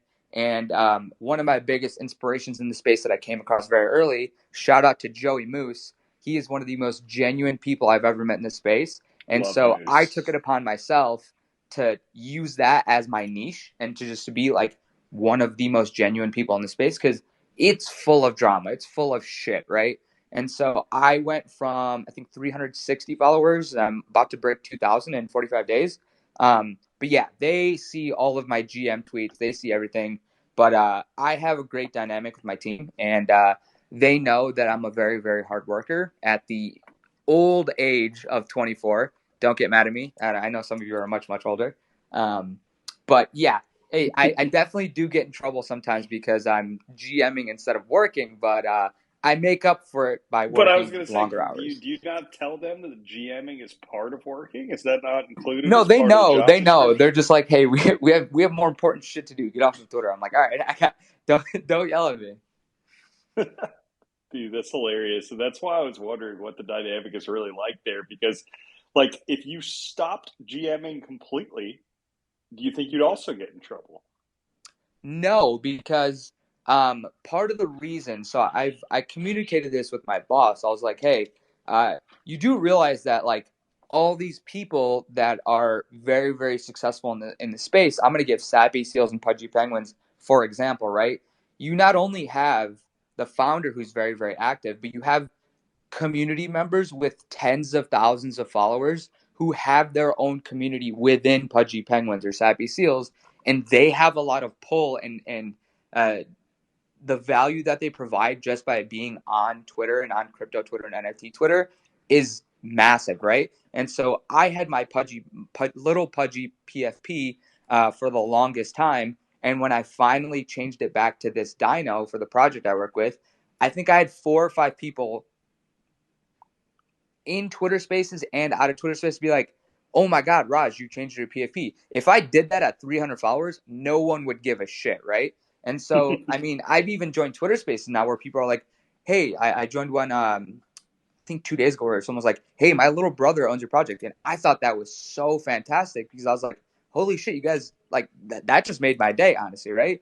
And so my goal was build my personal brand to the point where people actually care about when I change my PFP or if I respond to somebody. Or I mean, I had a person come to my DMs. I'm a fairly small account. He was asking me advice on how to grow my account, and I was like, I never thought that somebody would start asking me how to grow my account, right? Because I'm still asking other people how to grow my account. So in a way, I did prove to my boss that me GMing and being active on Twitter was a net positive, because a lot of good came out of it, and a lot of good will come out of it. Love it, man. Well, Rocky Mountain Crypto, I think you're actually new to this space, so thanks for joining us. Appreciate having new voices up here. Rocking the doodles, I see. We've got on your bio writer, thinker, trader, and solver of problems before they exist. Bitcoin. So how's it going, Rocky? How are you doing tonight? Pretty good, man. I've definitely seen your stuff for a long time. Like, for sure. I've followed you for a while, almost since like 2017, probably kind of when I started. But so I've just, made my way slowly back into Twitter. I was just gonna make some comments on what Raj just said. Um, so he's actually working for somebody. I'm trying to do the same thing on my own virtually. I have my own business, just do various things. But I've been in crypto for like, I don't know, 5-6 years. And I feel comfortable enough with my knowledge, trading and stuff like that, that I've been able to slowly get followers based on just not using AI chatbot to write my posts. Like I think about this stuff and I'm pretty critical. So I just I've known to not trade. Lately, I've been more calm about the market and less risk on. So it's just like you just have to think of it as building your brand, right? Even though you don't really know what that brand is, you're just trying to like vibe off of people and have a good time and be yourself. Try to put yourself out there, and that's kind of what I was just thinking about after what Raj was saying about his job, right? That was pretty cool. Love it, man. I mean, dude, it's tough, but you know what? Believe it or not, it is a lot easier now to start to grow a brand and start to grow a presence in this space and get a little bit of a sense of being viral. Like, it's easier to find engagement in this bear market than it was the last bear market on an exponential level. Like, exponential level as far as the number of people that are still around. Because, it's funny, like you still see the "Are you still around?" or whatever post, bro. There was literally nobody around the last bear market. Crickets I Or it mean was, it that. was like, are you active? Literally Are nobody. you active? shouting into a Yeah, void. I mean, shouting into a damn void, man. I remember one of the only ways that I literally had this thing where every morning that I'd go take a shit at the office, like I would go and I'd just follow as many people as I could until Twitter got me back, because I was like, no matter what content I put out there, I couldn't get people to follow me. And I was paying attention to BitBoy because BitBoy had like, 1,000 followers and he was so annoying because I would never follow him back. And BitBoy back then was just this cartoon character and he just would put out these little cartoon comic strips. And that's how he started his account in early 2018. And he followed and unfollowed me like 3 times. And I finally realized what he was doing, because people gaining followers was so seldom back then, that whenever somebody that followed you that was a crypto based account, you would naturally look at their account and it was good exposure for people to, end up following you back. So I realized, I was like, you know what, I'm going to try this. So I followed, like, I had a very curated list of follows. I freaking nuked that thing, and I, nuke in reverse up to like 5,000 plus over the course of like, 3 weeks of shits, and it ended up like maxing me out on how many people I could follow, and then I just had this pure trash feed, and I regretted it so badly. Like I did gain in the process out of like the 4 or 5 thousand people that I followed. I probably gained about 1,500 followers, so it worked as far as kicking me off. But bro, it took so much longer to actually unfollow everybody than it took to follow them. Well, those were the type of things that you had to do to hustle back then because, like, man, it was freaking impossible. No matter how much content you put out, there was just nobody there to pay attention to it. Do you Man, feel like that's the it's alpha we all came for, right? do you I feel like it's mean, like that now? No, I mean, well, then again, I guess maybe I've got a different perspective with where I am now versus where I was then. Y'all tell me, is it like that now? So this is what I was saying earlier about like NFT communities really change the game for people because it's instantly a group where like, okay, we had that camaraderie before in crypto Twitter, right? It's like, oh, you're CT, I'm CT too, baby, like follow for follow. Now it's like, oh, like you're a wonky, psh, easy, smash the follow. Like you see what I'm saying? Like it's like, oh, you got a famous fox, smashed. Like it's like an instant. Like it reminds me of like when I owned a Jeep. It's like the Jeep wave. It's like I don't know you, but I like you. Like I just like the cut of your jib, bud. Like it's that kind of a thing, and I feel like that definitely gave everybody a one up to what it used to be. 100%. That makes a lot of sense. Like car guys, car guys go to the swap or they go to the meet or they work on their stuff together. There's a lot of like brotherhood, even though there's a lot of sisterhoods now. But it's really great. Like it's really cool to see all the positivity and like people grinding it out, and like I mean, rather than just working the normal 9 to 5 or building somebody else's dream, you're kind of thinking in terms of yourself being like entrepreneur. So it's definitely a good thing. I would say it's much better than whatever 2 years ago, when it was like crickets, like you were saying, super dead. Well, bro, even these spaces, right? Like, the closest thing that we had to it back then were, okay, not just fleets, but believe it or not, there was a period where Twitter had a Twitter Live thing that you could do, and it was similar to fleets, or like, y'all probably don't even remember fleets. Fleets were basically like Instagram stories. It was the worst. Um, Yeah, that was the worst chapter of Twitter, I think. I actually didn't hate them personally. I really didn't. They were, kind of the pre-Spaces era, and I really didn't hate them. Maybe because I was Like, still a non. I just like, yeah. but I mean, nobody had to nobody had to post. Nobody had to look at the posts. So but they were very polarizing. There were a lot of people that shared your sentiment, D Huts. So, before Fleets, though, there was a period where, similar to Fleets and similar to the Instagram live thing, Twitter had a live thing. And I remember several times where I would just kick up. This is like, when I doxed because my account was doxed. So I would like just go live and sit there. I was younger back then too. I'd get back on like a Friday night at 2 a.m., hammered from the bars, and I just freaking live streamed to my, like 4 or 5 people that would tune in.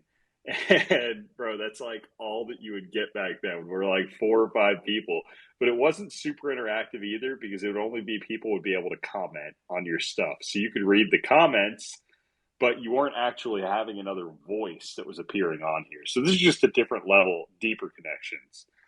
Millions, what's up, man? Yo, what's going on, guys? Thanks for adding me up in this. I've been holding walkies for a long time and popping in these spaces every time you're holding them. So thanks for holding them every night, man. It's been awesome. I was really sweet hearing Raj talk about that too, his journey into Web3.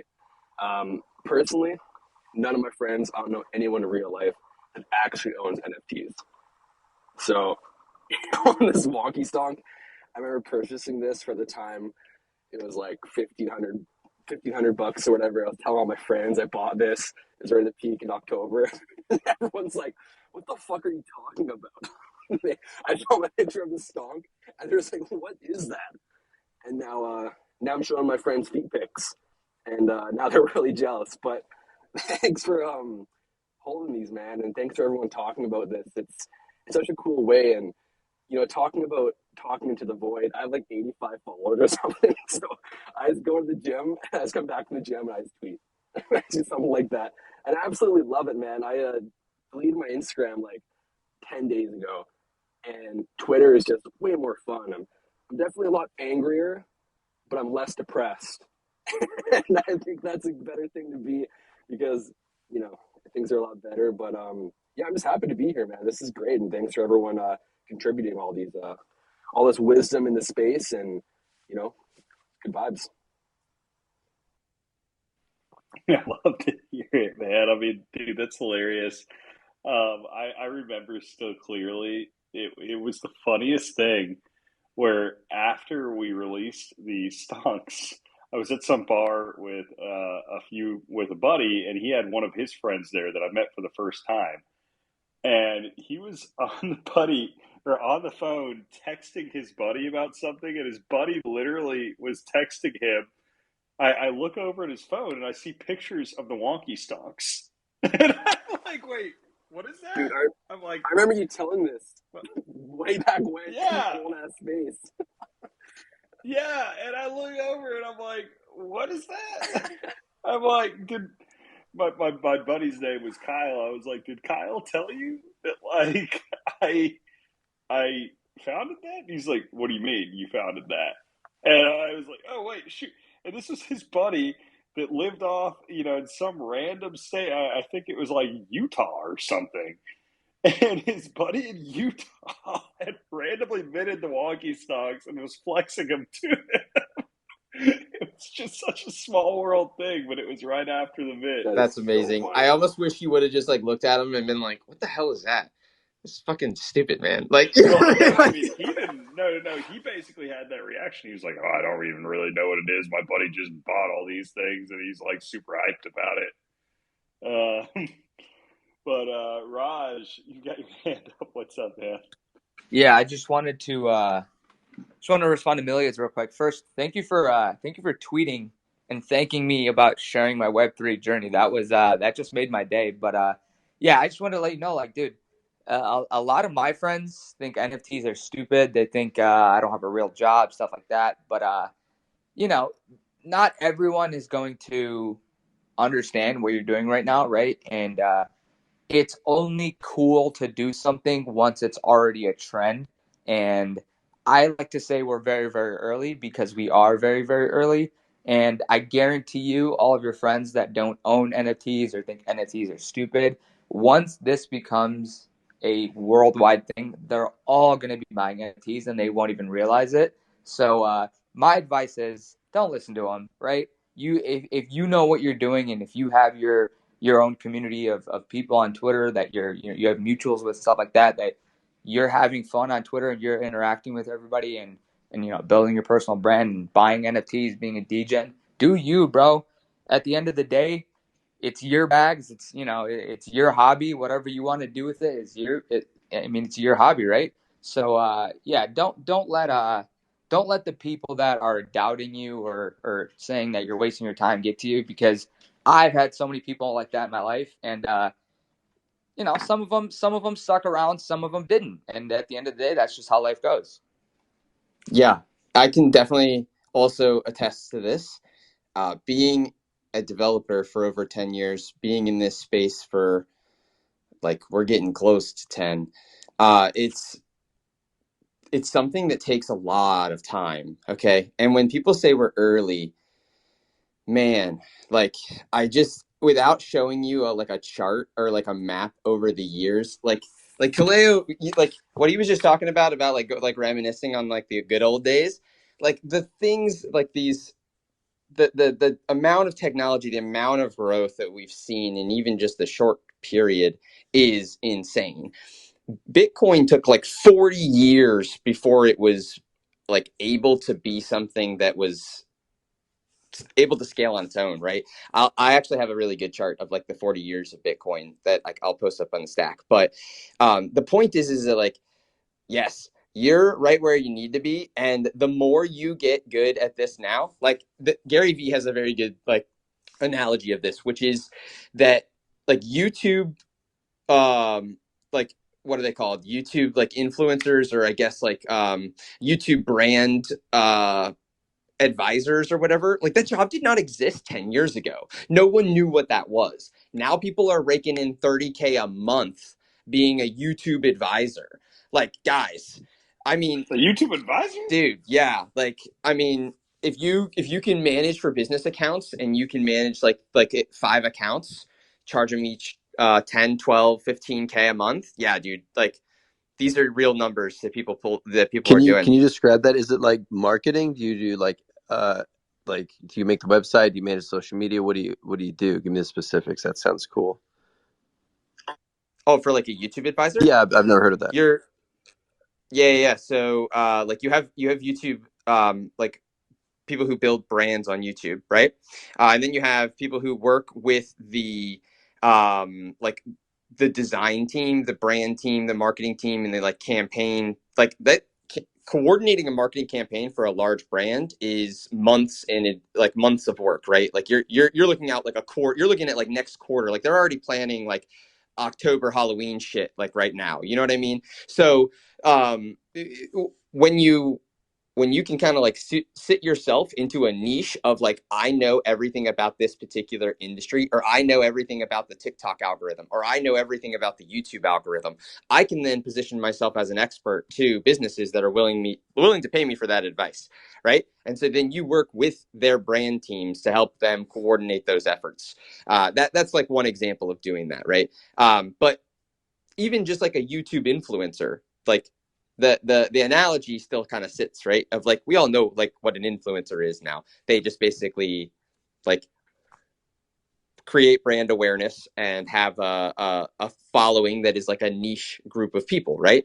But like, how is that so different than an NFT community? It's not that far off, right? So that like what I'm kind of saying is that being here and being involved in the space, you know more about the space. You understand the way that things operate. You understand that like in Web3, we don't use LinkedIn, we use Twitter and Discord, right? Like there's nuances to these things about being able to sort of predict what a good move would be for like the next marketing campaign, right? So it's like, oh, you want to do a marketing campaign in Web3? Okay, then like don't go the traditional like show video ads on TV. Like let's drop a GM video, right? Like on Twitter. It's things like that, right? Where the thesis of what I'm trying to say is let everybody else tell you you're crazy. Let everybody else tell you that it's dumb and it's stupid. And then go back to YouTube and go and look up videos of what people were saying about email back in the late or like early 90s. It's hilarious. It's the Oh, I same always thing. Like people will write it off for I love days. watching those videos of like Jeff Bezos or like people like just like when Jeff Bezos was interviewed in like the early 90s and they were like trying to hate on him and he just kept telling him like, listen, like it's cheaper to just own square footage in a warehouse than it is to own it at a retail store. It's just fucking math. And people just had to catch up to that. And now it's like, that company's huge, obviously. It's like one of the biggest $1 billion businesses, and it just came from that concept. And he had other people, I guess, that helped him achieve that. He had a team and shit, and it just took a long time. But just stuff like that happens literally every couple of years or every day, even. It's just you just don't see it constantly, right? You have to research it or shit.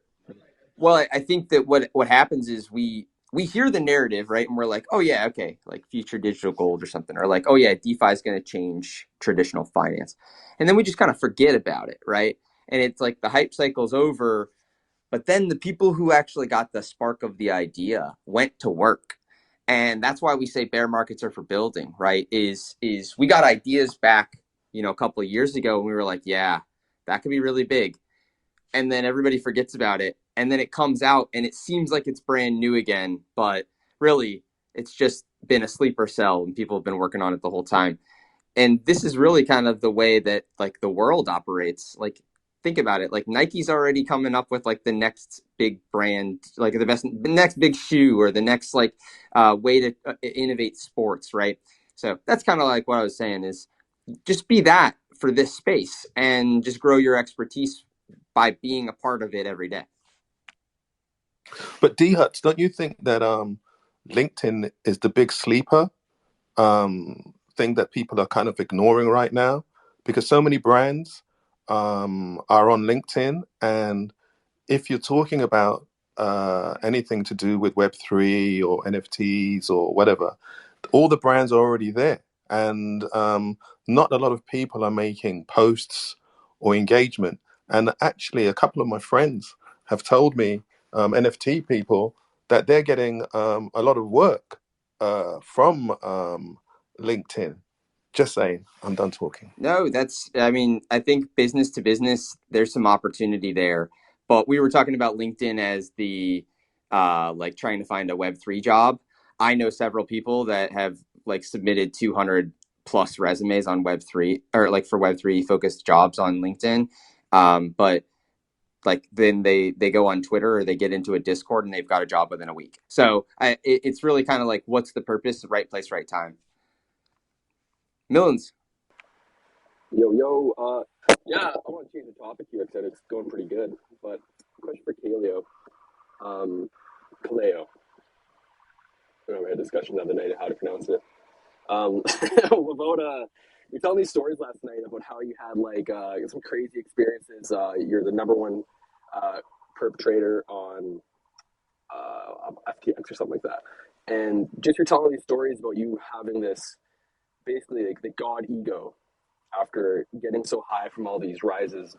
Personally, I've gone through some pretty crazy trading highs in the past 2 years as well, and not quite as high as that, but enough, and then came back down. I'm wondering, you and everyone else too, how did you find the best way for you to reset yourself after having a big high and going back low again? How do you reset yourself once you came down to that back to that base level again? I mean, man, I really just believe everything in life happens for a reason. Um, I mean, I know that sounds simple, but like, Romans 8:28, and we know that in all things God works for the good of those who love him, those who have been called according to his purpose. Like that is my, like I fully believe that. So, whether I have a lot, a little, whatever else, like I know there's a reason for it. So I think having a greater purpose than just knowing what's in my bank account helps me reset, right? Because, at the end of the day, like whatever numbers are on a screen are fleeting. Like you're not going to be able to take that with you to your grave. So I don't know, man. Like I think it's about having a bigger purpose than, I don't know, than just amassing wealth. Well said. Having a good purpose is the key. That's actually the name of the company that we're releasing the NFT under is Purpose Labs, because everything we will do is with a purpose. So totally agree. The question is a really good one.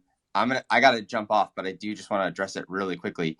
The way that I step back is, well, being a trader for a long time, you realize that if you feel any type of emotion towards that trade at all, that's a good indication that you need to check yourself, like whether it's good or bad, because that emotion is how you get manipulated into doing the other person's bidding. Like, and this works in marketing too, right? Like you only go and buy a product when they've sold you on it.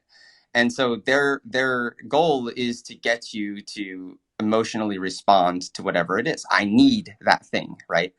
And it's the same in the marketplace, is because that's what marketing is it's purchasing products in the marketplace. And there's a lot of assimilation between marketplaces like marketing, like selling of goods, and then the selling of stocks, because that's what it is. It's a buyer and a seller on one side of an exchange, a trade, right? So when you think about like, yeah, what's happening behind the curtains there, that's what I like to do. Is I like to say, if I start texting my buddies and I'm like, oh, look at this, or if I start taking screenshots and I'm like, oh, buddy, and I start getting excited about it, I'm like, wait a second, that's not how I should feel, right? And so I think just by having the awareness that the emotion is what you're trying to identify is step one. And it's kind of like an alcoholic, like it's like the like Alcoholics Anonymous or whatever, like realizing that you have a problem is the first step in solving that problem. So that's my 2 cents on it.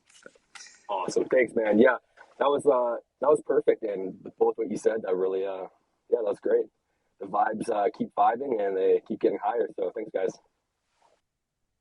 Yeah, hey guys, I got to jump and go back to work, but always a pleasure. Love everybody. Just followed everybody back that followed. Looking forward to meeting everybody that's new here, and I will follow up on my promise and drop a leak in a couple weeks here, and I'm sure we'll talk before then. But thanks for having me up as always. Super fun. Good night, everyone. Let's go. All right. Good night, man. Thanks for coming up. Rocky, you got your hand up. What's Dude, going really on? smart point. He was saying that if you think you're gonna screenshot it, like if you're screenshotting a picture of your gains, you probably want to sell. Like as soon as that kind of shit happens, when you're starting to, like, when your brain's telling you something like, oh, I'm gonna brag about this, or like, that's probably the top as far as, like a micro perspective, right? Oh, dude, definitely. Like, there's no question about it. I can pin so many different local tops back to screenshots of P&Ls. That's why I just don't really screenshot any P&Ls anymore. I'm like, you know what? It ain't worth it. Like, it was fun building an account and building a brand when you're flexing some of those and you're like, hey, look at what I've done. Right, but at a certain point, you realize it's just like it is minus EV all the way. Like it is not worth it because either one, you're getting way too big of a head at that point. And I'm telling you, man, like I'm still at that point right now. Even when there's a big W, and I'm sitting there and I'm like, about to tweet it out. I'm like, is this worth it? No, no, it ain't worth it at all. I am gonna go ahead and rewind and delete that because if I do this, and I know for a fact, if at any point I am that bold where I'm like, I'm tweeting this out for sure, I damn well better have closed that position and be in complete stables for not just that day, but I mean, probably for the next week or two. Um, because, yeah, shit's probably getting a little bit too frothy.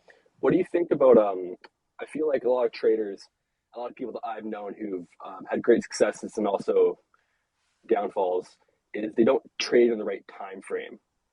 I see a lot of guys putting in 20x's and 10x's leverage, and they're trading more for like a 4 hour time frame, or sorry, more like a 15-minute time frame, but they're looking at the 4 hours, and or the other way around, and it's dropping down, but they're like, oh, the support's right here, but it's for the wrong time frame. Do you think that's been an importance for a lot of people that they're missing?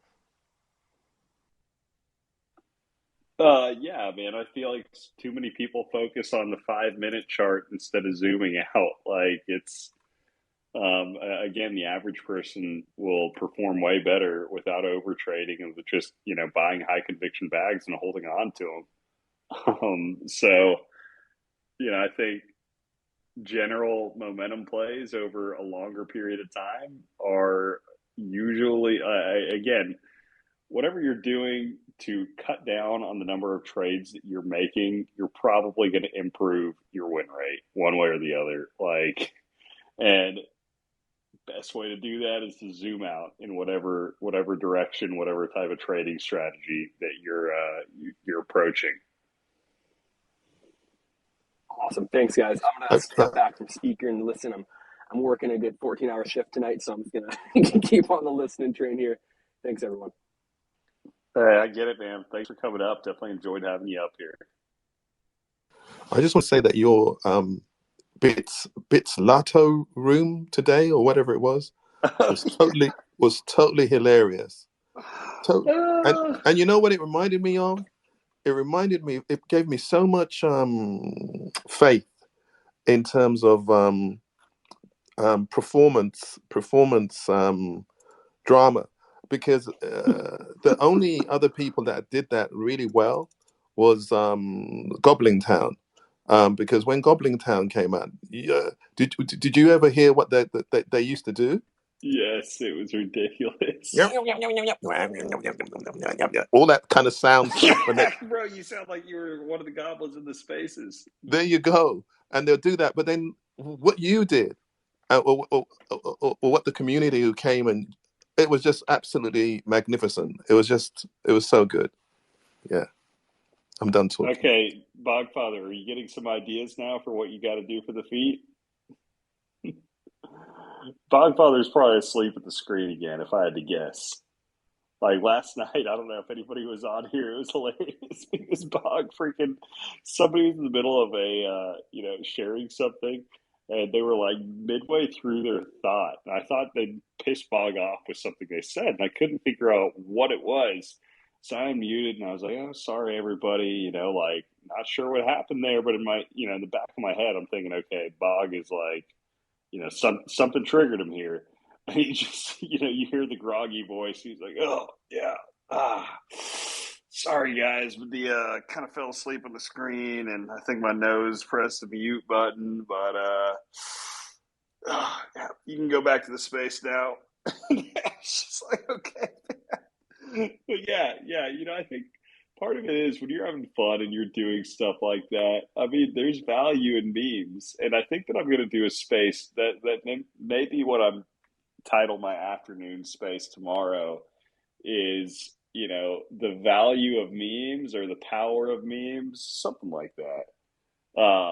Yeah, because I'm telling you, memes, laughing, just anything like that generates a buzz, generates good feelings. Like, it has power, it has effect, it does have value. There was a great turnout, and even on the replays, a lot of people listened and kind of enjoyed it. Yeah. Well, the Really. funniest one was poor Tycoon. I've had him on some spaces before. My man I was trying to throw him softballs, just, trying to do what I could to just tee it up. He was like, it's $11,000. It doesn't matter. Like, why would this affect anything? I'm like, because it's $11,000. Like, can you think of all the eggs that you could buy? I didn't say that quote directly, but it was, stuff that was as stupid as that, like, that made no sense. We're talking about how, the Bits Lotto crash is affecting the real estate market in Casper, Wyoming. Of course, we're talking, out our asses like it's not real. Of course. And But you know my what was man, funny? The woman Irina, or what her name was, yeah.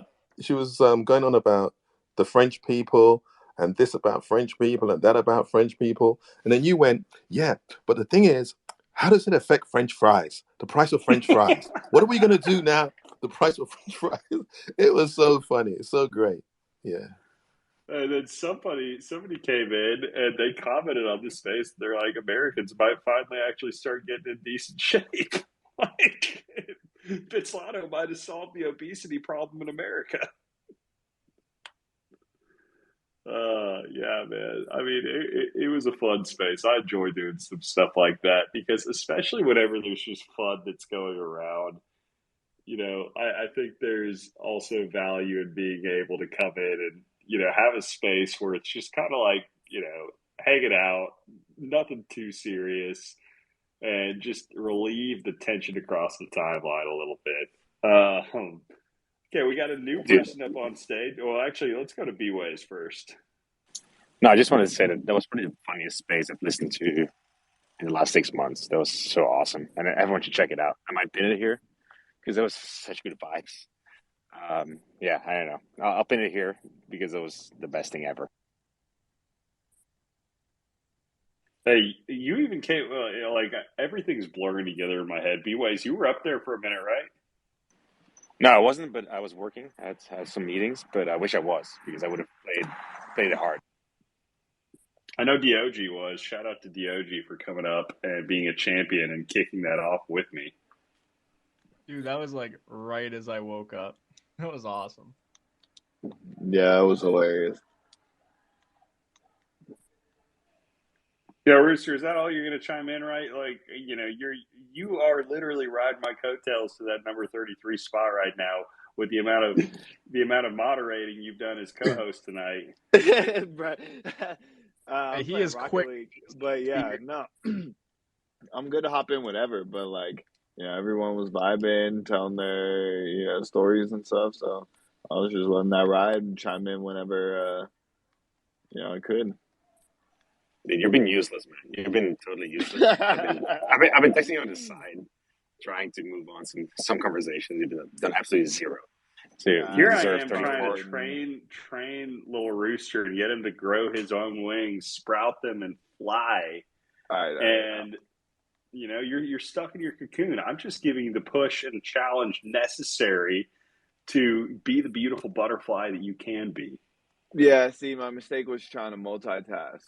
So, 100%, 110% undivided attention from here forward. Well, I mean, being a real spaces host, you have to, like multitasking's part of it. If you don't think that I've got literally 4 other screens pulled up right now, plus, managing whatever the hell's going on the iPhone, looking off into Four space screens? Khalil, yes, you gotta bro. get your numbers up, bro. You gotta you gotta Okay, get your 5 numbers up. actually. I've got 5 screens if we're being. I know 6 if you count the iPhone. So the iPhone's one, laptop screen's another. Then, granted, I only have 2. I've got the two 49-inch curves stacked, but like each of those are split into 2 separate screens. So that's 4, 5, 6 total screens. No, so here's my So question for you actually that I was thinking about earlier.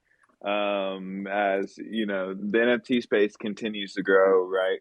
Some of the projects from the first year are going to be considered like historic, right? And I was kind of wondering what your thoughts on MFers stand on like the historic aspect of NFTs. oh, bro, I'm getting I'm going to get political here. I mean,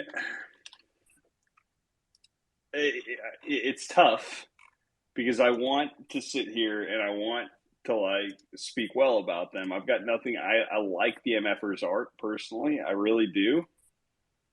But it's just tough, man, because I feel like they had a real opportunity to cement themselves there. But I feel like cementing yourselves as a historical community, like, it's tough without a leader that left you after like a few months, like it's just, like, and I've been impressed how the community's been able to carry things on. And I know, like, I think Sartashi's back. If not, it's not him, it's, some form of him, but like, He's back. I mean, He's back.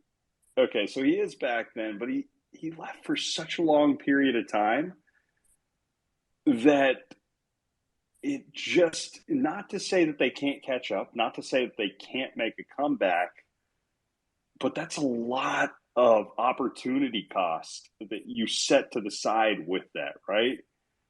So I think that they're in a difficult position from that standpoint because one of the issues with having so much success so early on in your project is that sentiment is a tough thing to be able to fight. And whenever you're that far beneath the highs and you're struggling, as far as where they were, and you've got a lot of people, probably, I don't want to say the majority, but a good amount of your community that was in from so much higher of a point. I don't know, man. Not to say that it can't come back. It's just one of those things. It takes a lot of time to be able to grind up there. So TBD, man. I mean, hey, if they continue to grind, if Sartashi's reemergence really ignites everything and he sticks around, like, hey, they might have a chance. But again, just I think that was something that really hurt them as far as where they could be relatively to where they are right now. But again, that is no indication that like has to stop them for good. But with with that, like such a long time of a leave of absence, like if it didn't hold much historic value, at least in the art itself, do you think they'd be holding above 1 ETH? They're sitting at, I mean, at Blur, they're at like 1.27 right now. So I think like, he was gone for a long time and it probably did do a lot to sentiment, but at the same time, like they could be a lot worse off. Well, so the way that I'll look at it is, a comparison, which, I saw like somebody came in and swept a shit ton of Alien Friends earlier, but like I think a decent comparison is something like Alien Friends, right? Where, Alien Friends, I think, had a similar peak value as MFers, probably a little bit lower. hasn't come back quite as much. I'm looking at Alien Friends. I think got up to like 3 ETH or something. Alien Friends was a Gary V pump though, kind of. I mean, that was like their biggest catalyst, right? Was like What all of a was Alien sudden. Friends a Gary V pump, or was that like D's and all those guys whenever that? Because I know they were big into it also. No, I remember because like this was back when the wonks were in turmoil and we were like trying to create like the NFT chats and stuff. Alien Friends was like one of the first ones that we were all getting into, like sub 0.05, right? And then I ended up exiting at like point 0.2, right? Got like a 4x, and we're like, oh yeah, call it a dub. And then like 2 days later, yeah, Gary V pumped them, swept like I think he swept like 50 of them or something, and then they just rocketed from there like quickly to 4 and above, and then pretty much a blood from there. Dude, that's insane. Yeah, it was brutal. Dude, I'll take the opposite. I'll take the counter to Kaleo here on Yeah, MFers. I'm a big please. MFer bull, as you know, and I think MFers are like a very nice blend between punks on the CC0 side and the memes of Sappy Seals. And I think with they always have a checkered history with, or at least in certain people's mind, with Satoshi leaving. But I think he was completing the meme, right? He was doing this kind of Satoshi type NFT parallel. So I think with him coming back, I think he's gonna not try to pump them, but I think he's gonna be active out there. And efforts will have a bigger profile than they had for the last 8 months since he left. And so I believe that it's at least it's a good project to pay attention to. Is what I would say. God knows what will happen, but it's one of my main calls for the next 2 to 6 months. Actually, we shall see. But I think they have historical value, they have the meme value, which is important in the NFT space, and they have a founder that will be active again. So we shall see. I'm happy to take the opposite bet here for once to Kaleo. So I'm probably wrong. I love that, man. I actually do. Like, and that's the thing that I think is healthy with the space in general is being able to have like, as much fun as it is to just agree with everybody on everything. Like, I don't think that that's as healthy as being able to have, a little bit of discussion back and forth from different perspectives, right? I think it's a lot healthier overall. So, definitely appreciate you there with that, man. Like, hey, I'm rooting for you. Again, I've got nothing against them whatsoever. I mean, I'm just saying why I personally am not there in it right now. But like, everybody loves a comeback story. I mean, look at the Pudgies. So, Pudgies are a great example. And Pudgies, I mean, didn't happen overnight, right? Like, took a long time, but damn, like when it happened, it happened. So, hey, maybe the MFers can paint a similar story. Yeah, and they're not down that bad anyway. I think if I haven't looked at the stats of like how if people are down bad or not. I think it was a very quick pump to like 7 ETH for like literally a day. They went back to 2 ETH very quickly. So I think if you look at the stats of people being down on their investment, I think it's probably lower than you would expect. Is my we don't have to kind of harp on about this, but I think it's probably less bad than you think. I think even the local like highs and even the all-time highs are still minor percentages to what we'll see in like the true next run. Like at least in it could just be like the marijuanas speaking to me. But like what I'm envisioning in like the next cycle is definitely like Pudgies are going to be they have that staple IP, right? And they have that like that cuteness factor that really like draws the eye into the art, right? And that's their biggest play is the IP. I just see them as like one of the horsemen that are leading the next bull run, right? Like the strongest and the bear are going to be, some of your top performers and the next ultimate run up. I've been thinking about rotating this, as sacrilegious as it might be, this zombie panda into like a Pudgy and then like two other pandas or something. I don't know. Like I really want to get exposure into the Pudgy community. I mean, hey, here's the thing with the Pudgies right now that I think is I actually really think there's some decent opportunity there personally. Looking at it and understanding like what just happened with the liquidation from one of the like their like Pico top whale, where they were and the strength that they've held. Whenever the market starts to reverse, I really think there's a lot of opportunity there. And I mean, hey, if you have the opportunity to potentially diversify into both, you know, like if the price is right, freaking do it. Bluntman, welcome up to the stage. How's it going? Thank you, sir. Going all right, man. Hope you're good too.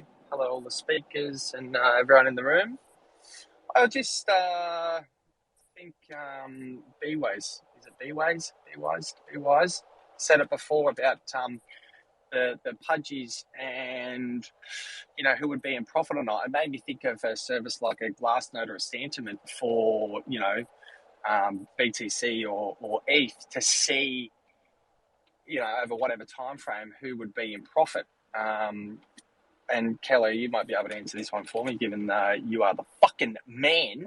But is it a service like that for NFTs in terms of who we can see out of the Pudgy Penguin community, out of whether it's 8,888, however many of these fucking things there are, who is actually in profit in relation to floor price, or it would be sort of pretty dynamic in terms of a metric like that. But does anyone know if there is an NFT service like that where we could have a look at that data? Oh, shoot. I'm sure there's something out there for it. I think Nansen has something for it. Flip might, but there's nothing off the top of my head that I know of directly that I would use for it. Morph, you've got your hand up. What's going on? Do you have an answer for that for us?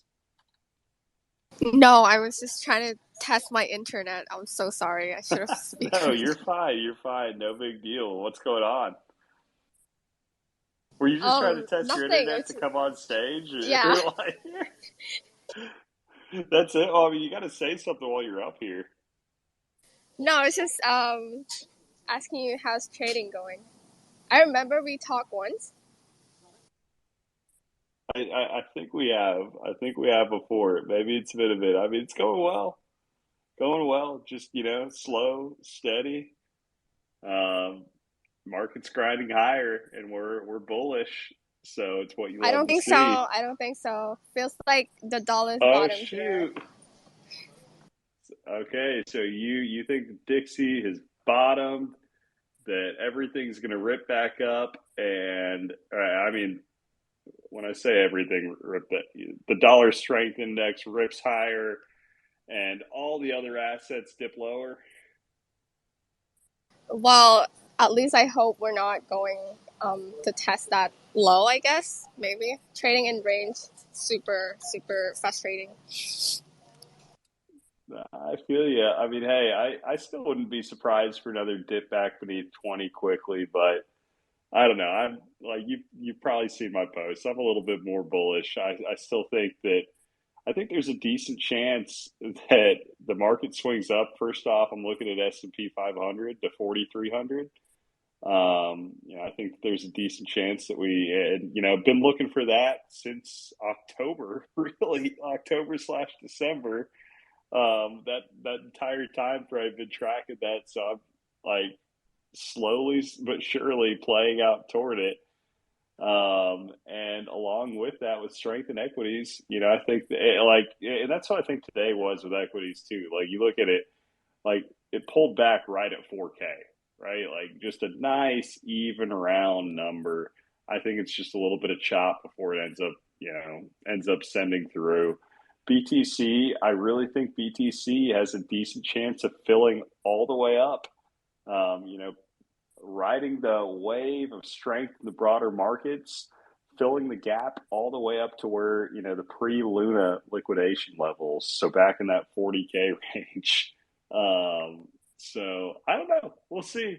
Like, I would love it if it does happen. And I don't think that it's going to go to like any new all-time high from there. But I mean, hey, a little bit of distribution in that area for maybe a month or so, chop back down into the 20s. slowly grind back up through the next halving and maybe an all-time high by late 2024, early 2025. Like, that's the dream scenario. Hopefully, yeah. So, Bluntman and Geology, my two resident Aussies, both with their hands up. We'll start with Bluntman, then go to Geology. Yeah, we're a courteous bunch over here in Australia, that's for sure.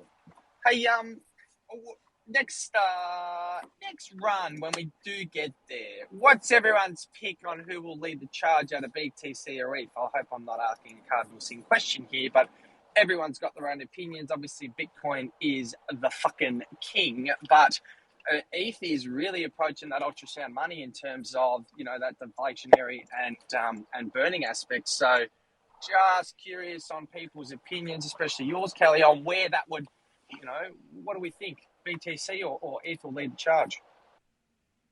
The more and more I've been thinking about it, I think that, I think ETH does go lower here, at least near term. I am bearish on ETH versus BTC. I think the USD price of ETH continues to climb, but I think similar to what we saw in that 2019 rally, that basically the liquidity across alts dumps back into BTC's strength. Though I think JPEGs with altcoins with pictures have a chance to break the mold on that. But during the actual next bull run, I'd probably be more bullish on ETH than I would be BTC. Especially considering, I think there's going to be a huge NFT mania craze, and we talk about the volumes for NFTs and what they did last cycle and how it's a blip compared to where I think what they can do. So if we really do actually start to get that, plus the DeFi front, continuing to expand, yeah, gas fees are going to be ridiculous, but the total number of transactions that are going to be happening across the network, like ETH is going to be so freaking deflationary, it's not even funny. So I probably on a per unit basis would be more bullish on ETH than BTC at the as the next cycle starts to ramp up. Yeah, interesting. Thanks, man. I tend to agree, but no one's got a crystal ball, do they? And some just an interesting one. If anyone wants to check out that how deflationary ETH is, you can head to the ultrasound money website. This is not a plug, by the way, but it's just interesting information. Have a look at that data and see how much where are the they majority paying of you that. for this?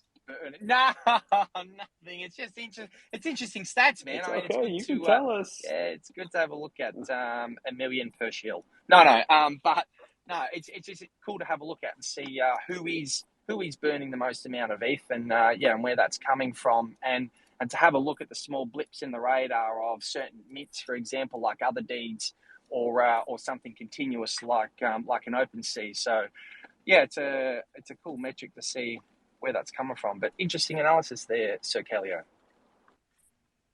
I appreciate it, man.